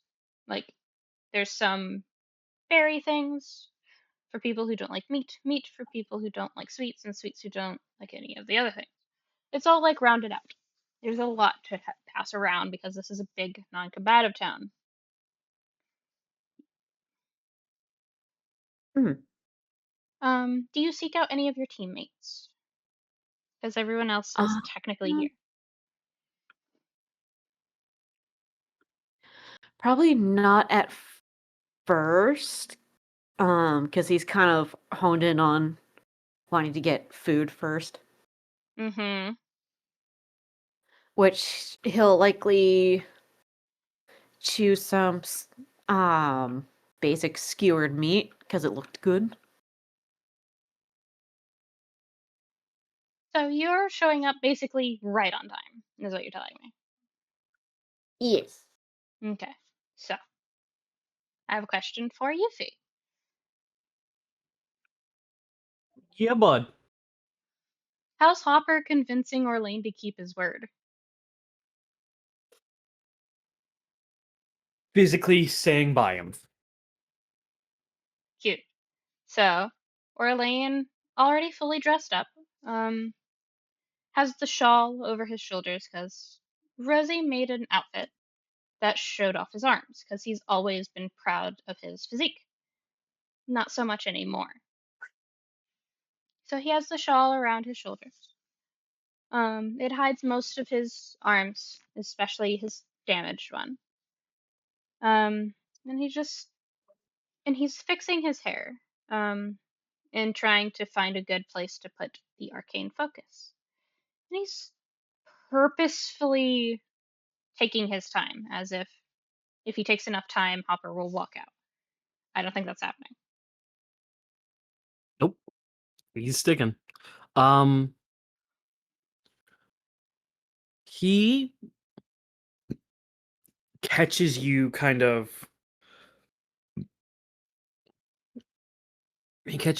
like, doing the you know what I mean? Of how do I put this politely? Um he catches you doing the thing of hiding your arm. Hmm. I feel like he catches that on quickly and you're taking your time getting ready and admiring the shawl, and he will kind of stand up. Does Orlain move away from him, or I don't think he does. He trusts Hopper to help him along. Hopper moves up to him, pulls out a little, looks like a knife, essentially. Um, Pulls out a knife, grabs the shawl, kind of pulls it into this little ring, and hands the knife to Orlain. I'm gonna pull, and then when you feel like it's a good enough distance, you just put the knife in, okay? He's gonna pull and kind of lean more room over the damaged arm that he's trying to hide. Mm-hmm. And he less pays attention more than hesitates. But after a few quick moments, he uh, easily stitches the seam, essentially, with the knife. And it covers most of his arm, aside from, like, I'd say a little past the wrist down. And he adjusts it to make sure that if he really wants to hide it, he can. And he smiles a little bit. Thank you, Papa. Not done yet, kid. This one was for Misa, and he will take a little, not a brooch, but a little badge, and on the arm that isn't covered, grabbing the sleeve, the available sleeve, he will put his hand and the patch on there, and you will hear him kind of hum a soft melody, and basically through magic. I think mending is the word I'm looking for, Yeah. or prestidigitation, something. One of those sews a patch onto the sleeve Mm-hmm. that has this little, what can only be described as, you think it's a dog, but it is a handmade. It is a handmade badge from Isa, and the brooch is from Hopper. Pulls out one last thing, buddy. He scoffs a little bit, playful more than anything else. This little thing was at my door early in the morning. I think he wants to join you. All right. Just let me figure out where I'm placing the hairpiece. And it's his hairstyle right now is a mix of locks and twists. It took a while to do because I know how long it takes to do, and so do you. Yeah. It Hopper will kind of be the helpful figure and be like giving the mirror where is needed. Mm-hmm. Yeah. So he easily figures it out. From what I understand, as I never fully clarified, is it like a clip-on around an end of a lock, or is it a clamp? It is a clamp that once closed, the little fidget ring can move around, but you have to align the ring itself for it to unclamp. A hair clamp is. Hold on. I might be thinking of the wrong thing. It's fine. That's why I'm clarifying, because then I know where to put it on the drawing. A It clamp. should not. Yeah. A clamp is the one with teeth. Okay. It is one of the. It essentially is like where some of the beads were in Granny's old reference photos with the lock. Mm-hmm. Some of those, like the. Yeah. I don't know what they're called. I know what you're talking about. There's a name for them. I'll look it up and send it to you later for reference. Cool. But yeah, It's one of. I get it. Yeah. So he fidgets for a little bit, trying to get it not to work properly, but is obviously hesitating on wearing it because he's being a freak about it. Hopper does not fucking hesitate once he sees where Orlain is planning to put it and sees the hesitation, just goes for him. Just the fucking younger kid huff, like, I got it. You didn't have to help me. You may got it, but we ain't got all day. Ugh. This is a, like, multi-day festival. I know. And you're only going for one day, so I want to go with my kid on time. You've said that, like, multiple times now. Do you mean that? I do. We all do. Shut up. And he walks out. He's visibly processing. From inside.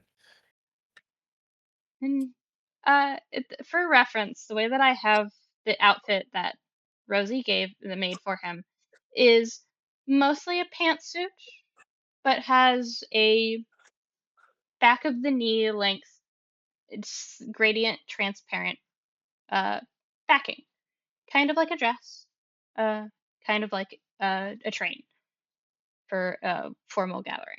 It's like a mix. It's like you know what I mean? You know what I'm getting at? It's Yeah. mostly pants, but it can be seen as a dress if you wear it correctly. That's so Yeah, cute. It's the little thing where it's like that. The famous one is like the lady who's sitting there, her legs together, and then she just does the crab stance, and it's pants. Look Not at this exactly. beautiful dress. And it's just a pop. What dress?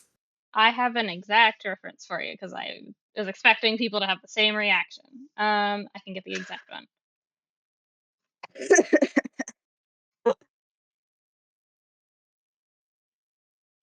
My brain is so specific about it.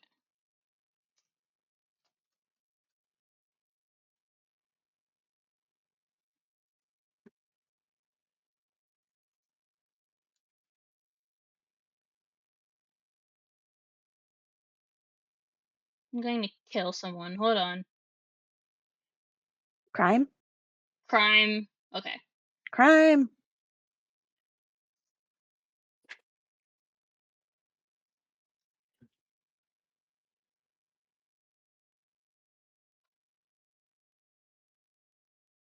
I'll get it to you later. You'll know what I mean when I send it. I don't want to stall too long.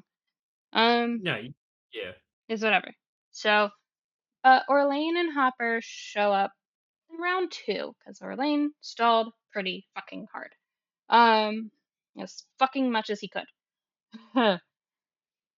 So by the time Hopper and Orlain get there, it's well into celebration.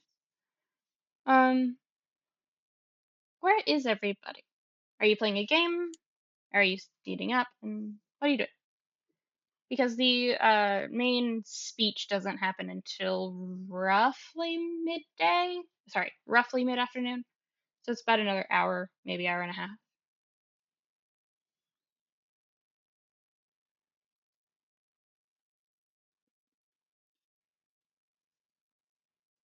I will kill Tryphon when they come back. What are you guys doing? I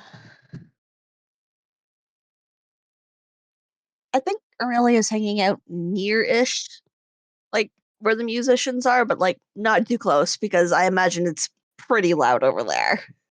Actually no. They're playing something soft, something that's able to be heard as white noise and move along. They seem to be having a fun time. They're chatting in between sets, essentially, of in between songs. They will chat at each other. You being there, you caught on to a few comments in Infernal that you dare not repeat. You probably giggled at them, but not repeating them. This is unsafe for YouTube. No, it's me going, huh. And then I have to figure out who they're from. And then it says a lot about the base they're from. I don't want to deal with it. So that it's just like Fair enough. It's just commentary that is like they definitely have known each other for a long time. Fair enough. It's the fucking me and Cade. Worse, me, Cade, and Nini is up on the stage. You're done. Horrible. Yeah. Oh, then Aurelia's having a great time eavesdropping. Yeah. Nothing happening there. Mm-mm. You don't want to be a part of that. Great eavesdropping material. Don't get involved. You'll become the fucking target. Don't. You do? I say Aurelia is vaguely paying attention to the musicians on stage, and the tiefling is very loud and very friendly. A little bit of a art wrestling bitch face occasionally, but only when playing actively and focusing on it. The half orc is stoic, for reference, early days Cade. All It's right. yeah. And the last one is a lot like me, of like currently, I'd say, current me. Just kind of finding things to laugh at and poke fun at the other two with, but working together really seamlessly and just doing what they're doing. All of them seem to speak the same dialect of Infernal, and you don't know how that happened, because only one of them's a tiefling. I mean, the obvious conclusion is that one taught the rest of them, but you never know. You never know. So, awful news. What's Aurelia's insight? Terrible. 11. Nope, absolutely not. Thumbs up. Hope this helps. If you want to roll insight on the band, you're welcome to. Try just for the giggles. Just a +1, but I don't know. Maybe I'll roll higher than an 11. I already don't get shit, so I can just not get shit even harder. Yep. No idea what's going on over there, but they seem to be having a great time. Absolutely. No idea. I was gonna make a joke about who's the bard in that group, because only one of them is. You can't tell. Yeah, Aurelia, fuck if I know, but I'm having a great time listening, so. Mm-hmm.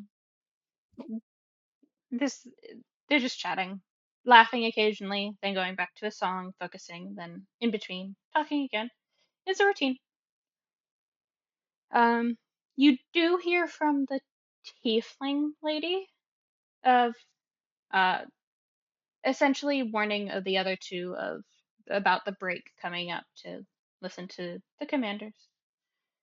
And they're just like, all right, cool, essentially. But they keep playing.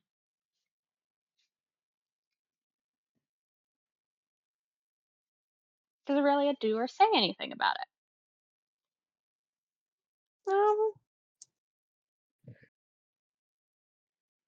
Not really, aside from, okay, file that away, as that's probably going to be important and I should pay attention when that happens.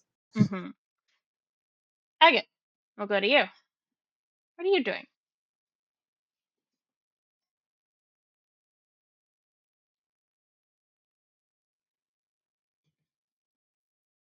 What what's like general vibe? Like is it like danceable music? It's, for lack of a better term, it's tavern music. So yes, but not a lot of people are currently dancing. A lot of people are seeing about getting snacks. There's people who are checking in on the shops, seeing if the people running them are having a great time. It's like hyper specific reference. No.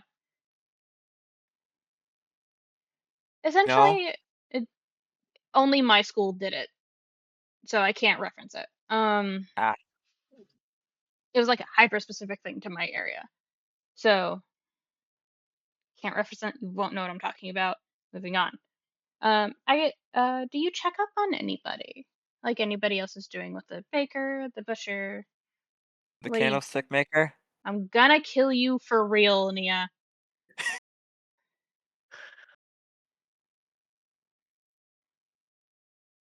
I I suppose I'll check in with the baker. Uh-huh.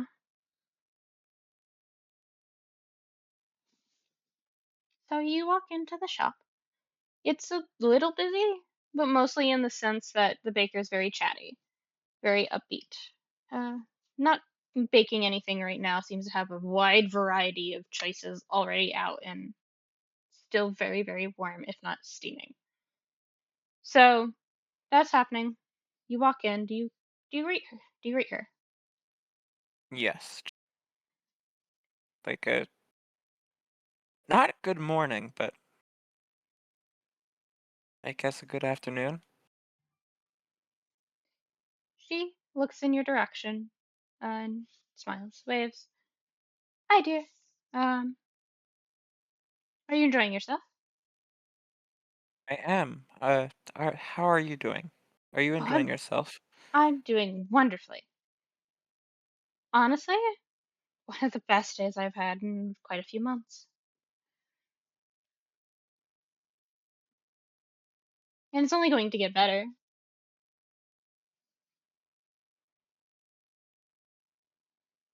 There is like a bit of like a confused head tilt, like confused puppy head tilt at that. She smiles and tilts her head and goes, do you know how long this festival tends to last? A few days? At minimum, darling. At what's the most it can last? I believe the longest it's been, from what I've heard at least, it's a week.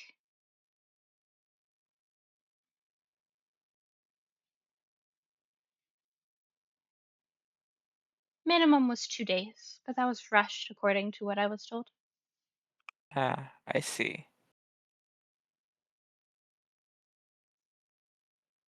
Don't wear yourself out on the first day. I shall do my best. All right. Do you need anything? Nothing in particular. Do you have any lemon-based pastries?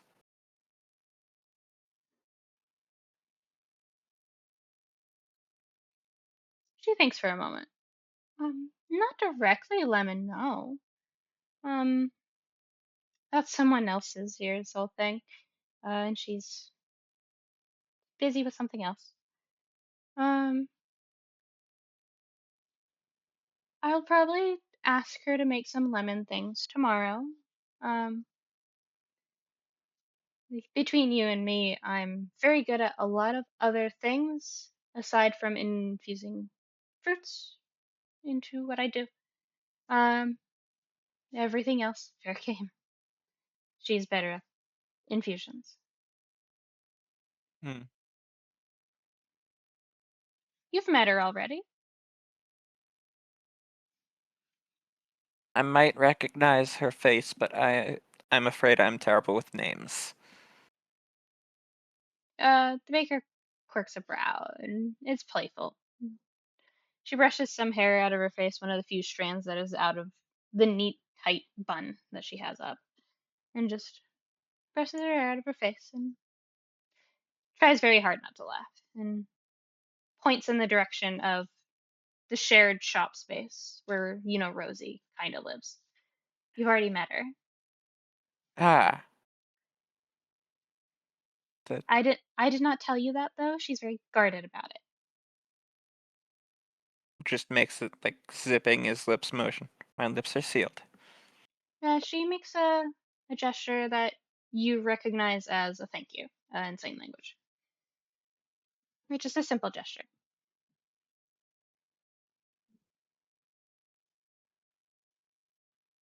And she returns to making sure everything's in its proper space. But she's still keeping an ear out, if that makes sense. If you keep talking, she'll listen.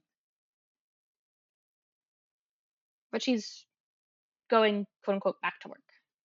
Yeah. Mm-hmm.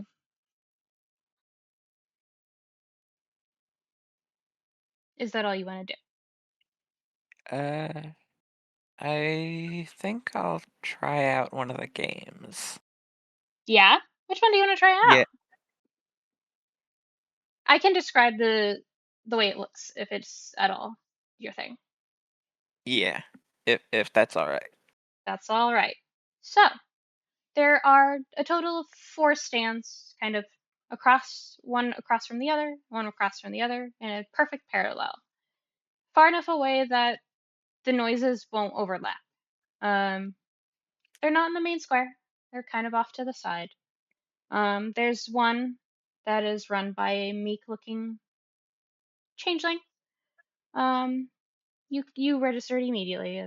Meek, quiet, waiting. There's a couple people already at the table, chatting with them, and they look like a regular, casual casino dealer. It's really hard to decipher gender. Tied back hair, pale skin, deliberately standing under the shade, as you notice immediately. And then right next to their stall, right next to their game, is a kind of serious-looking person, more masculine. You can't fully tell the race. What was in my notes? As I know it's a more subtle one.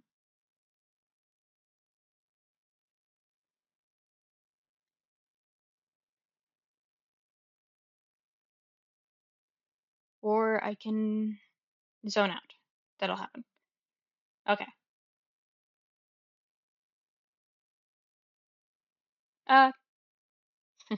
This is really funny. I'm recognizing that we don't encounter a lot of humans either.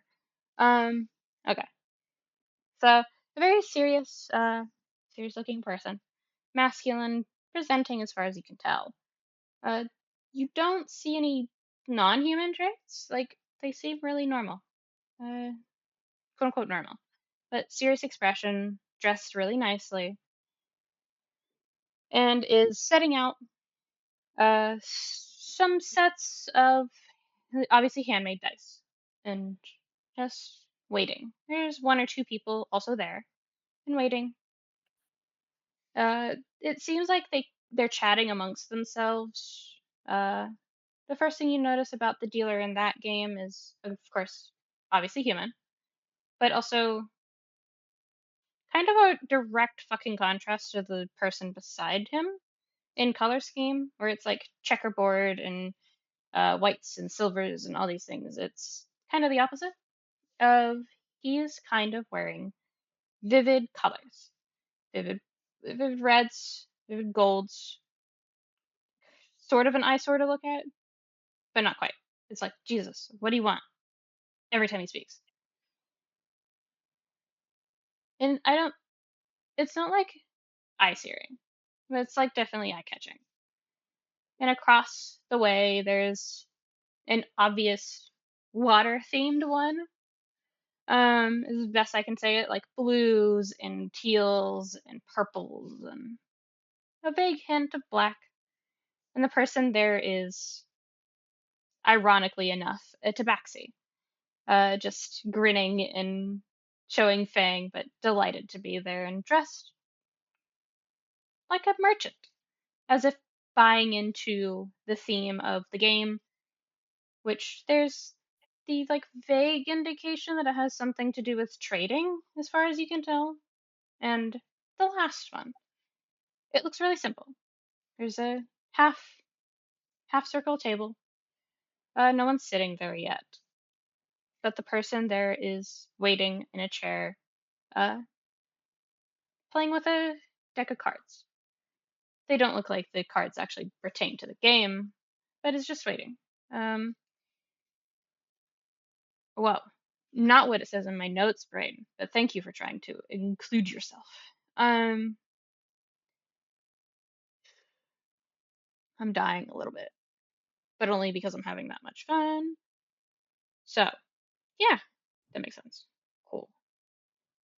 Why do I do this to myself? All right. Who knows? You see a kind of feminine-ish woman? Maybe.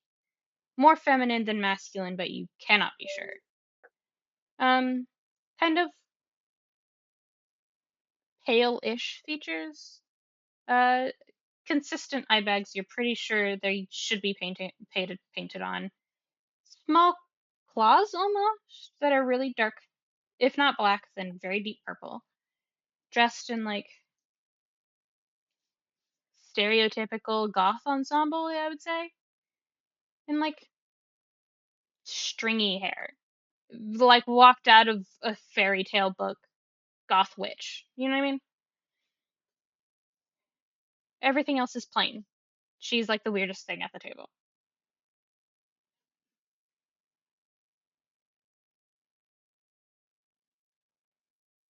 And she's just playing with some cards. Not the full deck, it's like a few set ones. Which ones do you approach first?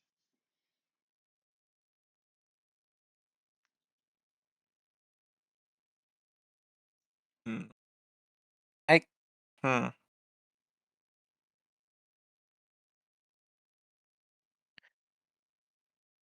I think I'll approach the tabaxi first. So, you approach the tabaxi. Why is it the first color combination that came to mind? Fuck you. Anyway, shut up, Orlain. You're gonna understand why I'm mad. The tabaxi has an orange and white color pattern. Like calico? No, orange and white, kind of striped. Like if a tiger's stripes were white. Okay. Hmm. And just grinning. And even though there's only one other person at the table right now who isn't really talking to them, you get the indication from how they're dressing that they're more feminine presenting, but you're welcome to ask. And they kind of clock you, smile and nod, gesture to sit down. Returns the smile and nod with one of his own, taking a seat, just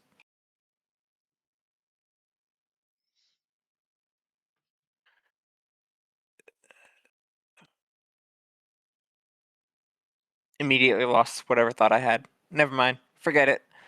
Are you good? I did. I had a thought and then it left the station. If it helps.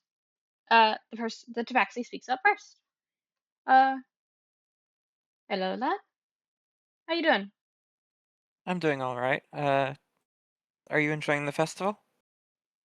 Oh, plenty.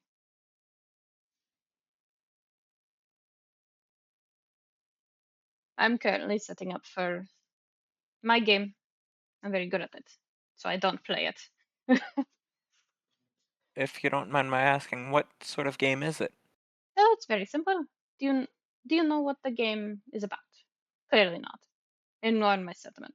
The person on the other side of her, as you're realizing from her demeanor, is snickers a little bit. Clearly a quote unquote regular to the game, even without the festival. Like, all right. So it's very simple. You roll one of these dice, holds up one of these several, again, handmade dice. It seems like a common thing that someone is making these items. Holds up a dice. The aesthetic looks a lot like knuckle bones for context. And she holds it up, sets it in front of you. You roll one dice every round. Enter every round, all the players roll at the same time. It's very simple. You are trying to get a 6, a 5, or a 4 before you get the lower numbers.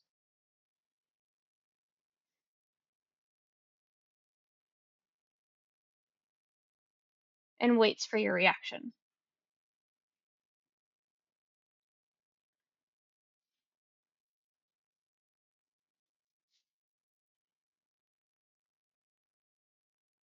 It's kind of like, I don't know if I'm using this word right, but like furrows his brow, like kind of confused, but at the same time understanding somewhat. Welcome back, Tryphon.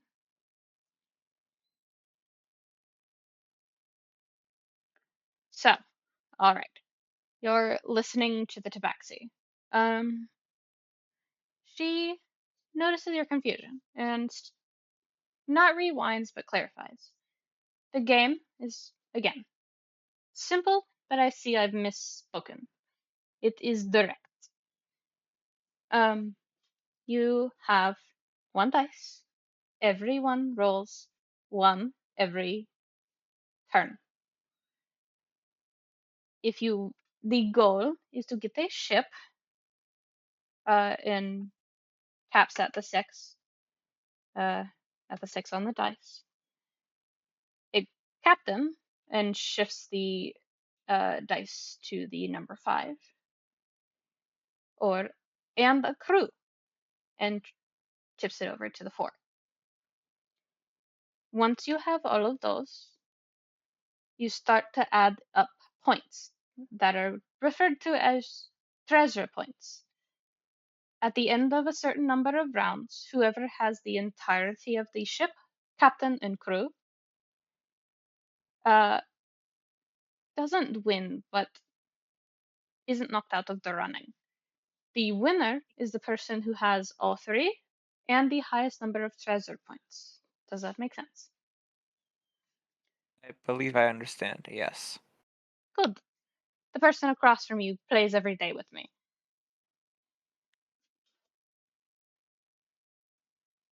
There's a cough that insinuates having rarely won.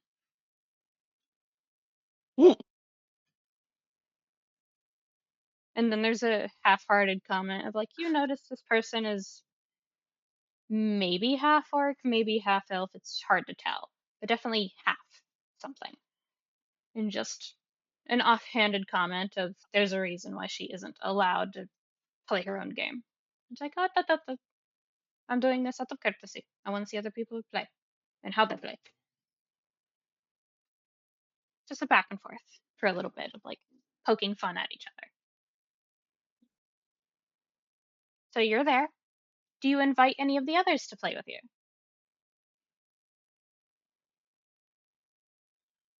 Or do you just wait for the seats to fill?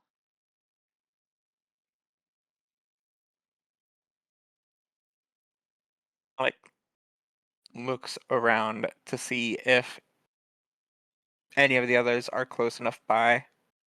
Aurelia's off to the side, but you clock her very easily. She's quote unquote listening to the music. You know the look very well. There's conversation happening, and it's just eyes emoji from her. It's just like, oh, sips tea. No, kind of look. They were roommates. Yeah. Is Tryphon nearby? It's about 1:32 in the afternoon, Tryphon. Sure. So Tryphon's nearby. You could get his attention. You don't immediately see Orlain. Not yet. Also, big ol' eyes because I want to play this game. This sounds like fun. Yeah, just like kind of tries to get both of their attentions. Both of theirs. Man, Yes. English is weird. But yeah, That's bullshit anyways. you get what I'm saying. Yes. How? It's kind of like calls out to them because by now he has memorized their names. Took you literally fucking 3 weeks, but okay. Sorry. Bully Agate. It's Relentless. deserved. Fucking relentless beef havers over here. Agate breathes and Orlain wants to hit him. Tryphon hears his name and he goes over to just be like, hey, what's going on? Would you like to play a game? Sure. What game are we playing? Tryphon, you look at the table. It is decorated and quote unquote painted to look kind of like the deep ocean. And you have no real context for it, but it definitely is blue, purple, black theme. And even the draperies have been made to look like waves. In the tabaxi in front of you is not around your height, but like a little shorter, around Rosie's height. Everyone seems to be a little shorter than. Because you're fucking weird, okay?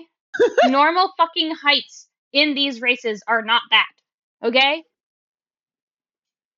I'm pretty sure Satyr's height is his height for as a satyr is normal. You're also satyrs are hard to find, so congratulations. Anyway, you see this orange. You'll understand this specifically of how rare this is. You see a orange and white tabaxi lady. Oh my god, an orange cat that has a brain cell. Yeah, and so that's the bit. That's the joke. Aside from that, she's grateful that others are joining really fast. And she goes, "So, do you know how to play the game?" I don't even know what game this is. Looks to Aurelia.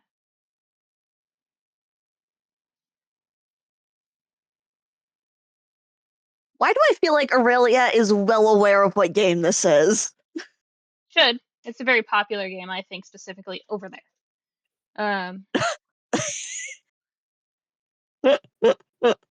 I think Aurelia is the most aware of it, aside from the people who put it here. Aurelia would know it's Ship Captain Crew. It's a very simple game.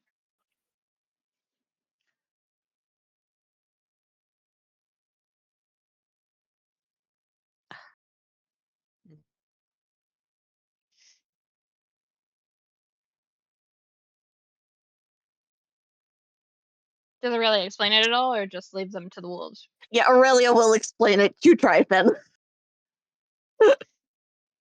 Does Cherry know what Ship Captain Crew is? No. It's very simple. I'll explain it above board. You're supposed to get a 6 a ship, a 5 a captain, or 4 a crew before you start tallying extra points, the treasure points. At the end of a certain called number of rounds by the dealer, usually 5, sometimes up to 10, if everybody has a ship, captain, and crew, you start tallying how many treasure points they have. The one with the highest amount wins the game. So that's it. Okay. Very simple. I'm gonna ask, Ray, where's Cupronickel going? Is Cupronickel joining? Because I think Cupronickel, obviously, in the midst of trying the food, saw most of his team go over in a certain direction.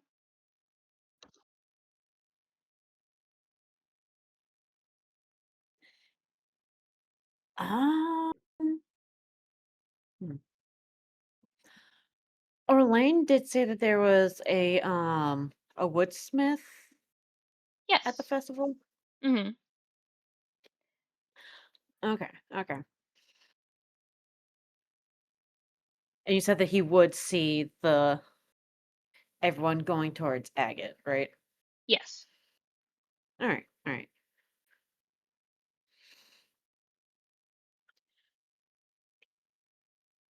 I think he would wander over just to get a quick listen of just like a hello friends, like what's going on here? Kind of like a little peeking. The lady. The lady Tabaxi registers you, nods. Is free to give the explanation. Again, does offer it before she goes into a rant about it. Like, do you want to hear the rules of the game, or do you just want to watch?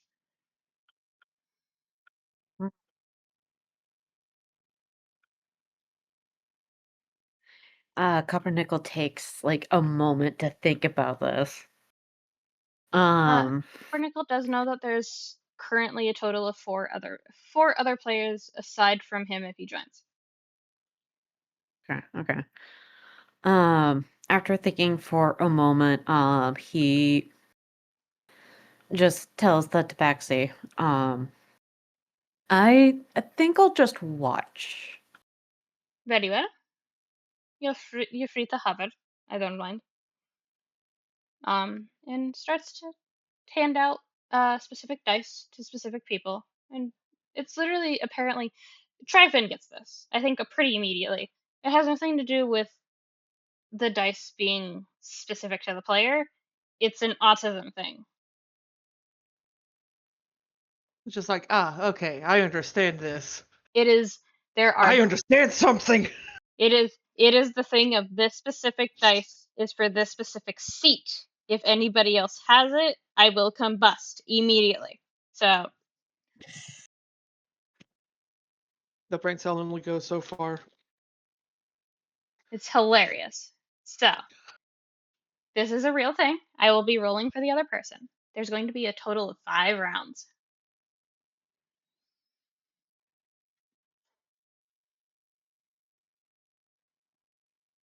So, where the hell is my dice, dude? Probably out there. Hi. I'll just use Cinna's dice. It's fine. You'll need a Tryphon. Sorry. Cat. I'm aware. Lock in. So, for those I three think playing, you can tell people locked in if you need to lock in. so I will actually ask Yufi. Does any of the commanders go over? Quick reminder for Yufi, what's going on? Oh my Fun God. games. I love you so much. Please. I just got here, and I know what's happening. Yufi had to handle something quietly, okay? It's fine. That's fine. We love you I dearly. heard. I was absorbing information. I don't. It's We're not- again the thing of like, hey, I know you just listened to all this. What was the last thing I said? Gone. Auditory processing is not real and cannot hurt you. They're playing ship captain crew. Does the commander come over? Ship captain crew. Yes. Who comes over? He's a nanny. Mm-hmm. Hell yeah. All right. So, I think Iza knows how to play this game. Probably got the explanation early on, a long time ago, specifically from this tabaxi and her friend. Here to So- beat you, finally. And she smiles and goes, "I'm not playing today. I am simply the dealer. Fuck. One of these days. One of these days, yes. You can very easily beat my friend here." And she's like, fuck you, man." Like, it's not my fault you have the worst luck alive, alright? Is this fucking other NPC just Yufi? No. Is this the joke? No. It is now. No! I'm teasing. Calm down. Calm down. Let me have my fun making NPCs that'll probably never show up again, alright? They absolutely will not show up again unless sought after. So. Another dice is handed out to Iza, specifically, quote unquote, Iza's dice, because that's where she usually sits and everything else. Like, alright, this is your dice, there you go. And then the tabaxi, who hasn't really said her name yet, and hasn't been asked for it. I think Iza does know her name. Her name is Anya. So, the tabaxi, Anya, makes a gesture of round 1. Go ahead and roll. Alright. You're looking to So. first get a 6, 5, or a 4 before you get any other number. All right. Alright. So just a D6, yeah? A D6, So singular. Okay, cool. I got a 5. I also All got a 5. Damn it. I got Yufi a has to 2. play. Now, did Yufi grab his real dice for a moment? Maybe. I got a 4. I You got the can crew. you can use your real dice. I just did. Oh. Well, shit. I could have had a 6, but yeah, I'll stick with the crew. I don't know what that means. I rolled a 6 on my actual dice. Oh, it's fine. So everyone who got a 4, 5, or 6, note which one you have and what it represents. I got a 4, and that represents. I'll use my real dice to kind of keep count of what I got. I got a 4, which is crew. He's got crew. Fitting. Fight you in a Denny's parking lot. I'm sorry. I have Ash using my arm as a pillow right now, and it's adorable. Okay, lock in. I'm locked in. Ash. Anyways, You have it noted down? Mhm. yeah. Yep. Aurelia and this other player both got the same number. Hee Lovely. Yeah. There's a chuckle from the tabaxi and just and the player that you don't know the name of, some half race, just goes, "I will stab you." Like, I didn't say anything. You thought it. I didn't say it though. That should count. Moving on. Round 2. Go ahead. Don't fuck me. That's a 1. Nice. I got a 4. I got a 3. got a 5. All right, so go ahead and note down what it is. 1s are nothing. 1s are only something after you gain everything. Yep. 1, 2, and 3 are something after you get the ship captain crew. I just need to get the ship now. Mm-hmm. I need to get the captain and the crew, or I need to get the captain and the ship. So, Aurelia, you got a 5, right?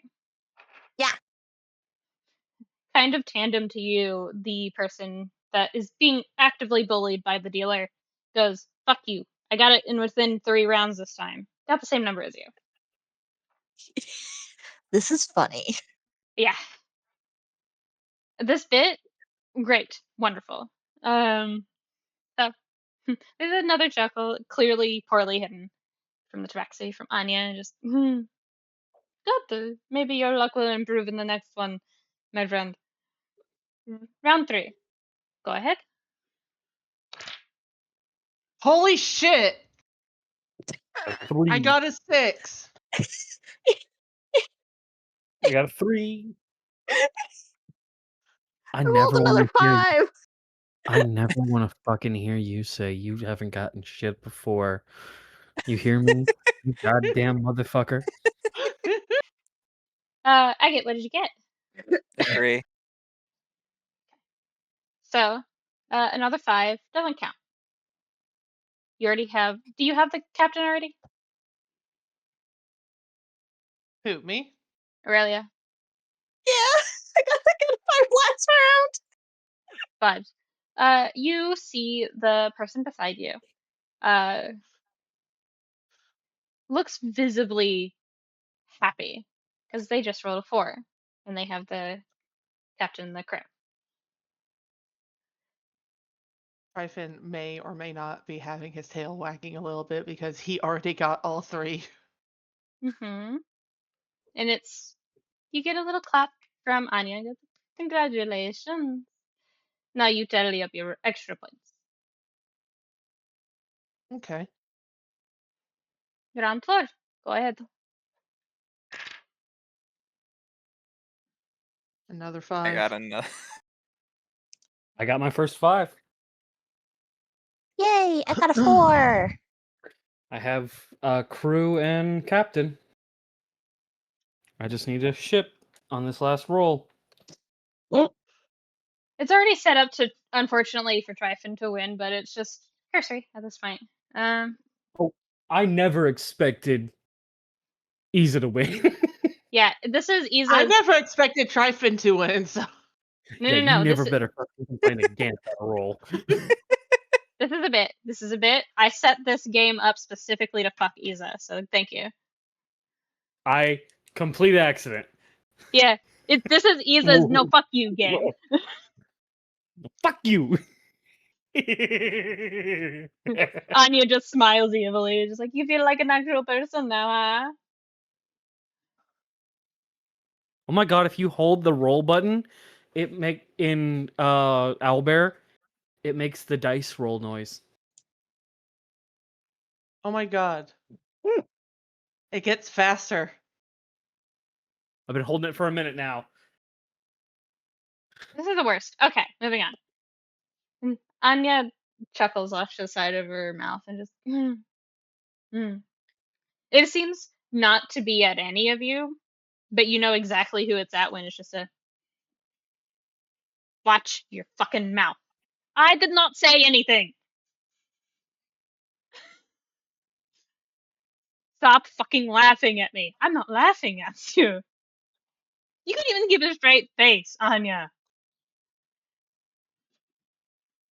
Like, you're doing so good. Maybe you can at least complete the trio before you lose. Fuck you, Anya. Isa fully interrupts. Flirt later. We're not Hit us again. flirting. Start the next. Isa, locked in. Isa. If Isa Nani's telling you to lock the fuck in, lock the fuck in. And Anya kind of giggles. This is the first time you actually learned her name. Her name is Anya. And she goes, last round. Go ahead. Another 4. Another fucking 6. Ah, You gotta honor the cock. Ah, man, I got a 4.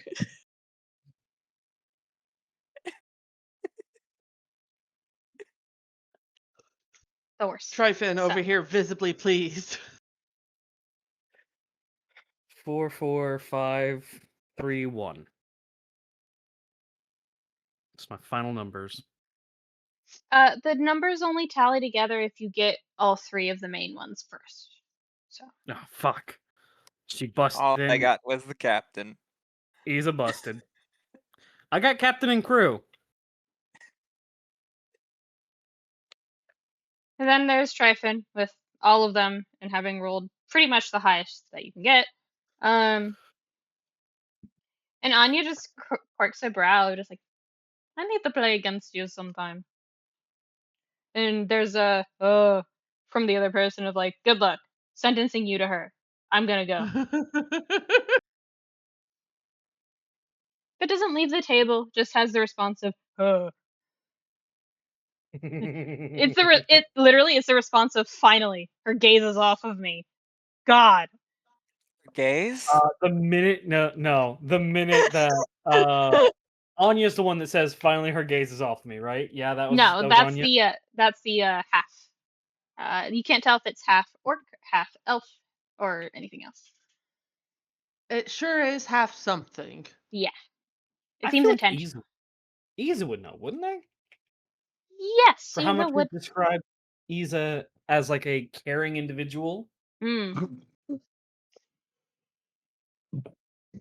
Excuse me.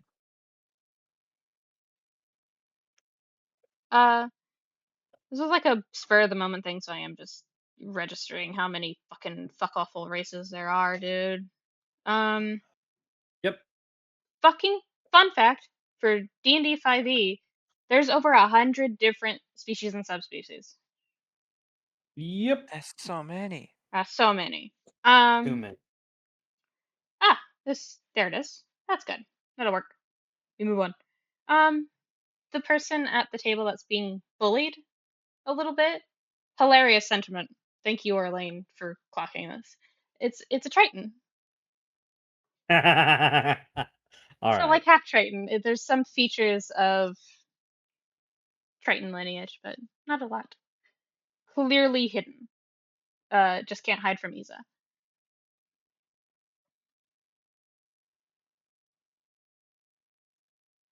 That's ironically enough catfish.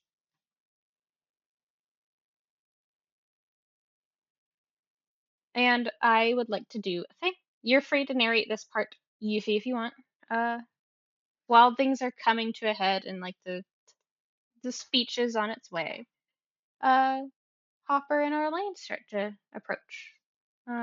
Orlain is very hesitant and is almost fully hiding behind Hopper in that kid way.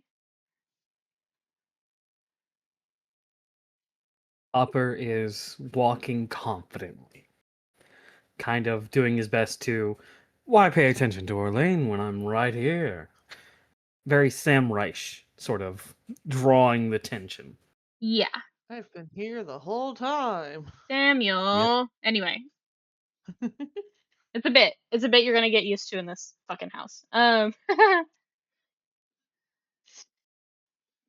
go ahead. For bits, motherfucker. Anyway. Sorry. I heard you. So, Hopper is confident.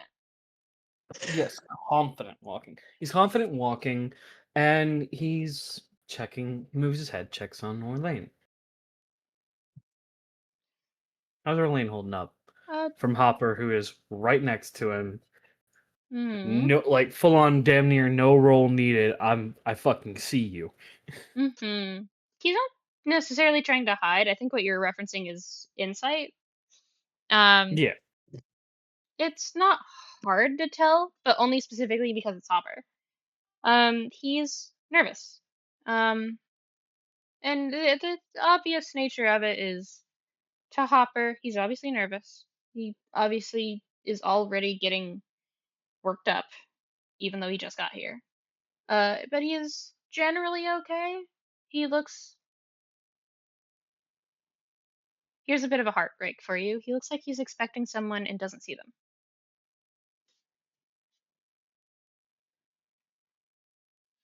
So he's nervous, down, but not in a negative way of just like, okay. So he's just quiet. Hopper's the only one who can clock the last part of, he seems like he was expecting someone who, at the very least right now, hasn't shown up.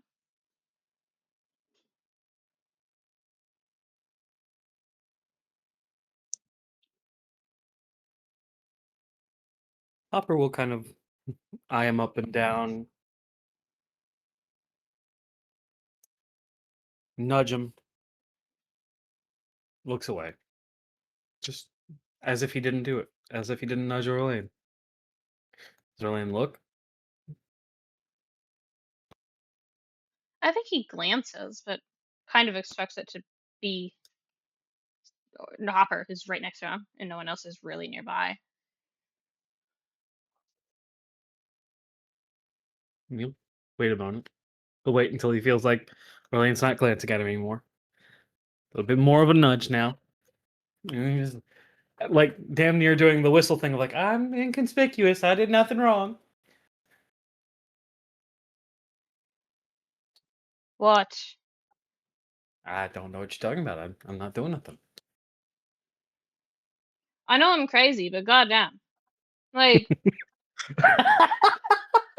That does get a real laugh out of him. Well, crazy's one thing, but despondent? Damn. Glad you're self-aware. Hard not to be. What do you want? I'm here. I'm present. You are. Who you looking for? Don't look at anybody I don't know. You know everybody, though. Theoretically. I don't... Everyone I want to see is highly unlikely to be here. And the one person I wish was here is obviously not going to be here because it gets like irritatingly quiet from him. I'd say they are probably over here, if that's all right. Huh? On the map, I do have the map set up. I'd say they over here. Hopper and Orlain.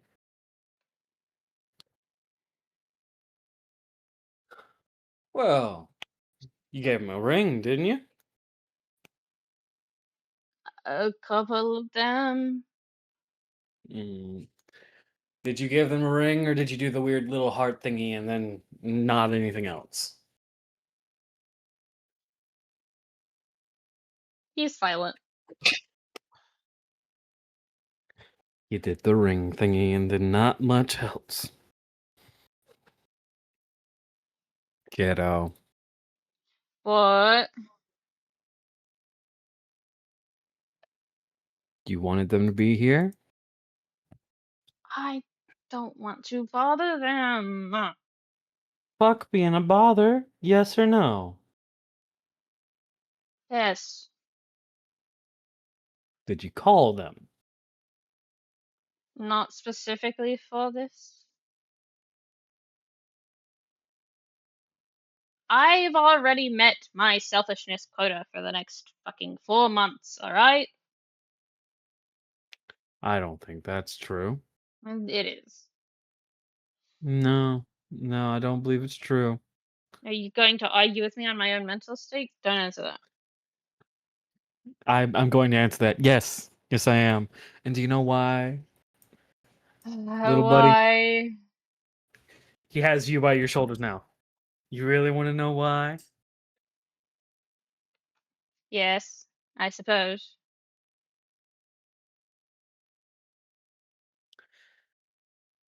He swaps his hands to where his left hand is on your right shoulder and his right hand is on your other one, but wrapped around you, flips you around. Hey, bitch! It's fucking your head Fuck, where shake. are you? Just a fucking head shake. Of course it's you. There's like a head, like a smile. That's like obviously, of course it's you. I waited at the fucking house. The fuck? Good to see you two, Titus. Bitch, you better come over here and give me a hug. Just kind of laughs a little bit, but does go over. Yeah, get hugged, bitch. It's like, it's good to see you. Noctis should be dropping by. We're going to be showing up, intermittently, probably. Noctis is going to find time after he's healed Morik to bring him, come on down here. Morik's fine. He got a little I love how he boo-boo. immediately fucking knew without me saying anything. Yeah, Morik's fine. He got a little boo-boo from punching worms. Your boyfriend's a moron. I know. But then Kel's going to show up. I talked to your dad. Not that one, the other dad. The big wolf one. ... My mom? That's a woman? This is not the first time this has happened. What's going on? He has the voice to rival Derek. How the fuck? You know what? I judge a little bit, but cool. Good for her. Anyways, focus up. Me first, because I'm gonna fucking be here. I'm a trader. You guys are part of Rogue Connections now. I'm gonna trade you some shit. Of course I showed up first. Gotta set up a vendor. Azure's supposed to be here somewhere. You remember him? Big, beefcake, blue horns. Yes, how are they doing? They're doing fine. Doing a lot better. You scared the fuck out of them. But they're good. They're better. Oh, right. I forgot I did that. I'm so sorry. It just giggles a little bit. It's just like, I forgot I did that entirely. Did you forget? You full on disappeared. First interaction with it. You had Derek's fucking weapon. Unholy amounts of fear. It's fucking hilarious. No. What, didn't I also show Azure the do you know about the fucking bark of Yggdrasil? Yeah, we're gonna get into that, and you can see he's got like the forced smile now of like, oh, we're gonna get into that one, bud. I'm in You danger. You had Alrune. Yeah, Bark of Yggdrasil. We're gonna get into that one. Alrune had to give me that information. Anyways. Talking about force laugh. Yeah. Clap in his face. Focus up. So, me first. Noctis tomorrow. I could not if I had to stab Grim to get him to show here, he wouldn't. So probably nobody on the third day or Noctis again. We don't know. That might be just when he leaves. And then for the last couple days, Mork's gonna try and make some time down here, but with the little, little girl in the south who has been asking about you, I don't want. he might Nope. show up with her. Yeah. Focus up, bud. Yeah, we know. Noctis. What do you mean? Yeah, no, don't worry about it. Don't worry about it. Don't worry about it, lovely. Don't worry about it, babes. Anyway, so I can feel Travella slipping through Titus. I don't like it. You can't help it. They're the same person. Corporate needs you to find a difference between these two pictures. The fucking slutty tiefling and the merchant Triton? How is this a question? Here's a voice clip from one of them. What's up, babes? Oh, fuck.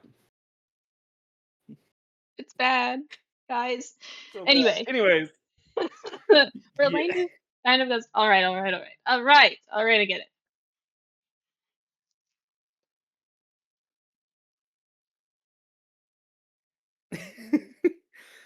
it. And just between you and me, I didn't come alone. I had to stop. We had to use teleporters to get here, so I could get here today. So I dropped by a place. Mm.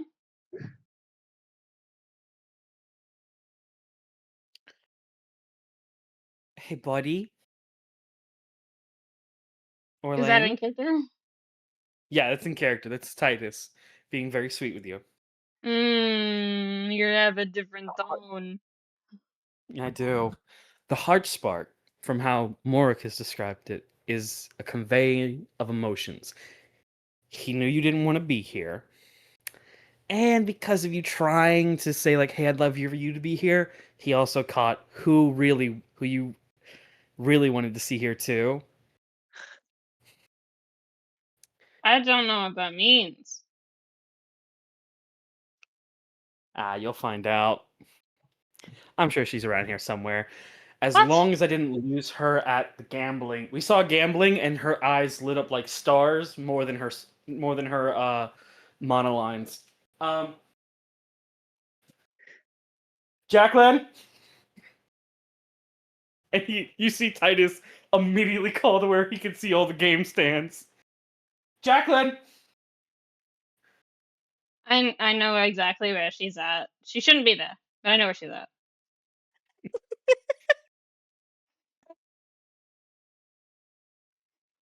Fucking anger eyebrows bare. I can feel it. Don't go me out! Oh, there you are. Jackie's favorite game is Liar's Dice. Yeah, I don't know what that is. I play. What is that, and can I play? Hey, Orlain. What's up? What's your passive insight? Right now as Bard, 15. 15's enough. You should not let this man anywhere near Liar's Dice. Dying. Suffering. He would be only not because he would cheat, because he would be confidently wrong. That's the point of Liar's Dice, dude. Confidently wrong and confidently right, because who needs to be right or wrong? I'm always just confident. And it would piss somebody off. It's worse. Liar's Dice is all about bluffing out your opponents. I'm not bluffing. I'm just confident in what I rolled. That's a bluff! That's a bluff, you stupid fish! What the? I'm not bluffing, though. Yes, you are! By definition! And then it's like, all right, pull him away. Fucking fist fighting everybody by simply existing. I feel like the smile I hear on your face is the one that Orlain has right now, isn't it? A little bit. He hasn't let go of Titus though yet. Titus still has an arm around you, like he's like hugging you. Hmm. Then realizes you're not letting go yet. Both arms around you. Tight brotherly hug. It's genuinely good to see you. You too, bud. And you should invite us to festivals more. Don't ever invite Graham though. He's a sourpuss. Orlain makes the noise of essentially.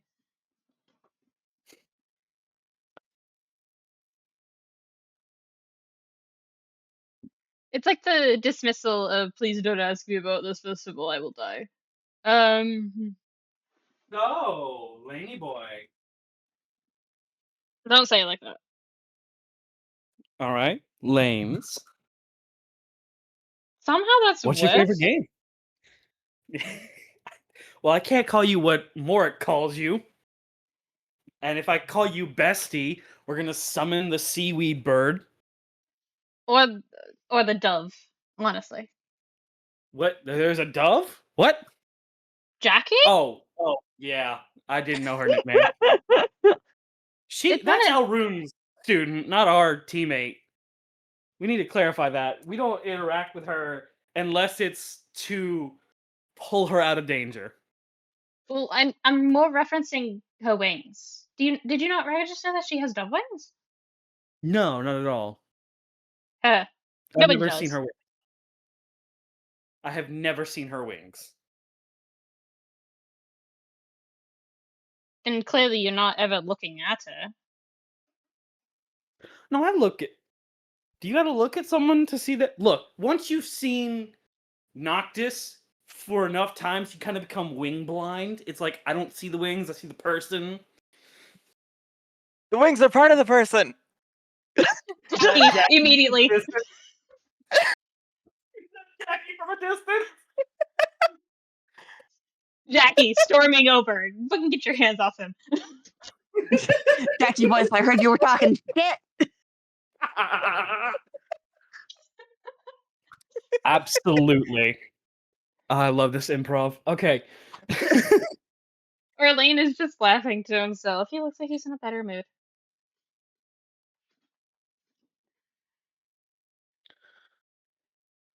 I imagine the storming dove over to them does get Titus to at least be lifted a little bit off the ground and pulled away from the called dibs hug best friend.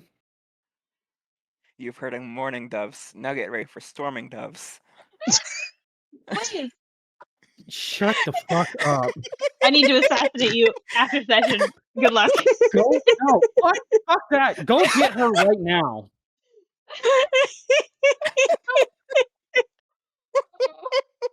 I want to move on so badly, but I want to kill her. Going forward. Uh-huh. How does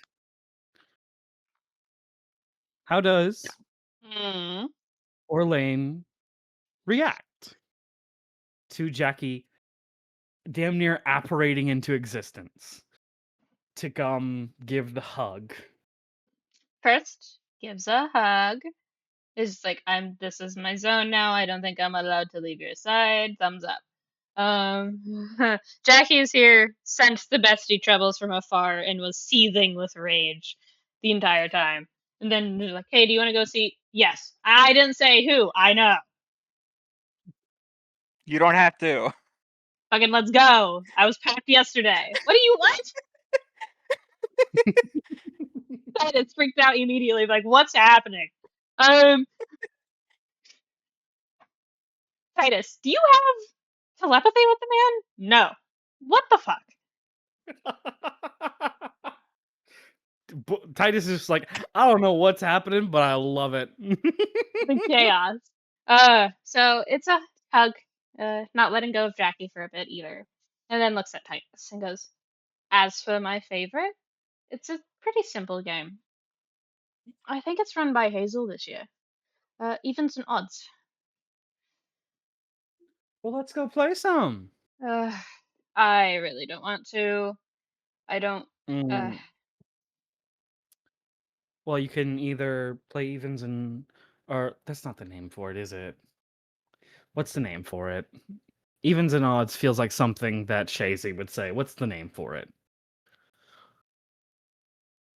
There's a shrug. It's just a colloquial term. What's your favorite term for it?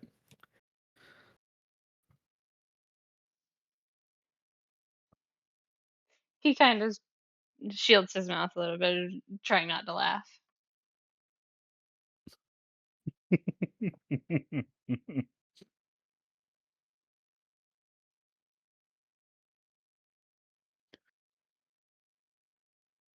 Motherfucker, I'm not going nowhere. You better start talking. I think only Jackie understands that he just translates the evens and odds into his mother tongue, the Egyptian. Sure. What is the fucking Egyptian for evens and odds? Hatagrib. Wouldn't you like to know? Hatagrib. Hatakaro. Nope. Nope. Okay, try one more time. I got it. Hata. Haka. T.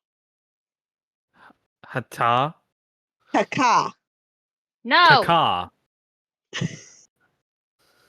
I hate living here. I'm H? trying my Move best. on, so I don't evaporate into the ether. It's H-A-T-A. Hata. Grib. You will not be able to say it. Hata Karin. Nope. You're gonna fucking make me want to learn this now. Stop it. Okay. It's literally just evens and odds in Egyptian, which is just Arabic. Yeah. He tries his Titus tries his best, but he's a Triton. His natural language is his mother language, or at least what his natural tongue is spoken underwater. So he gives it the Yufi try. There's a giggle from Orlain. He's like, it's all right. It's all right. And it as A he for like effort. when he says it in his mother tongue enough, he struggles to go back to talking like Clyde. It's like an active effort. It's like, fuck. You get immediately headlock nudge, like no. Go on. No. Smack on your back. Go on. You now have 3 people around you: Hopper, Titus, and Jackie, who are joining you to go play evens and odds. You could always try to beat me. That's not hard. Is it hard? I can't fucking get the game down. From Hopper. At Liar's Dice? No, evens and odds. I will not touch Liar's dice. I don't want to. What's Liar's Dice? Hopper, for some reason, no. I need you all to be normal for a second. Hopper and Titus kind of like pose in their normalness. For you, that's a tall order. The fucking 5 stages of grief that crossed his expression right there.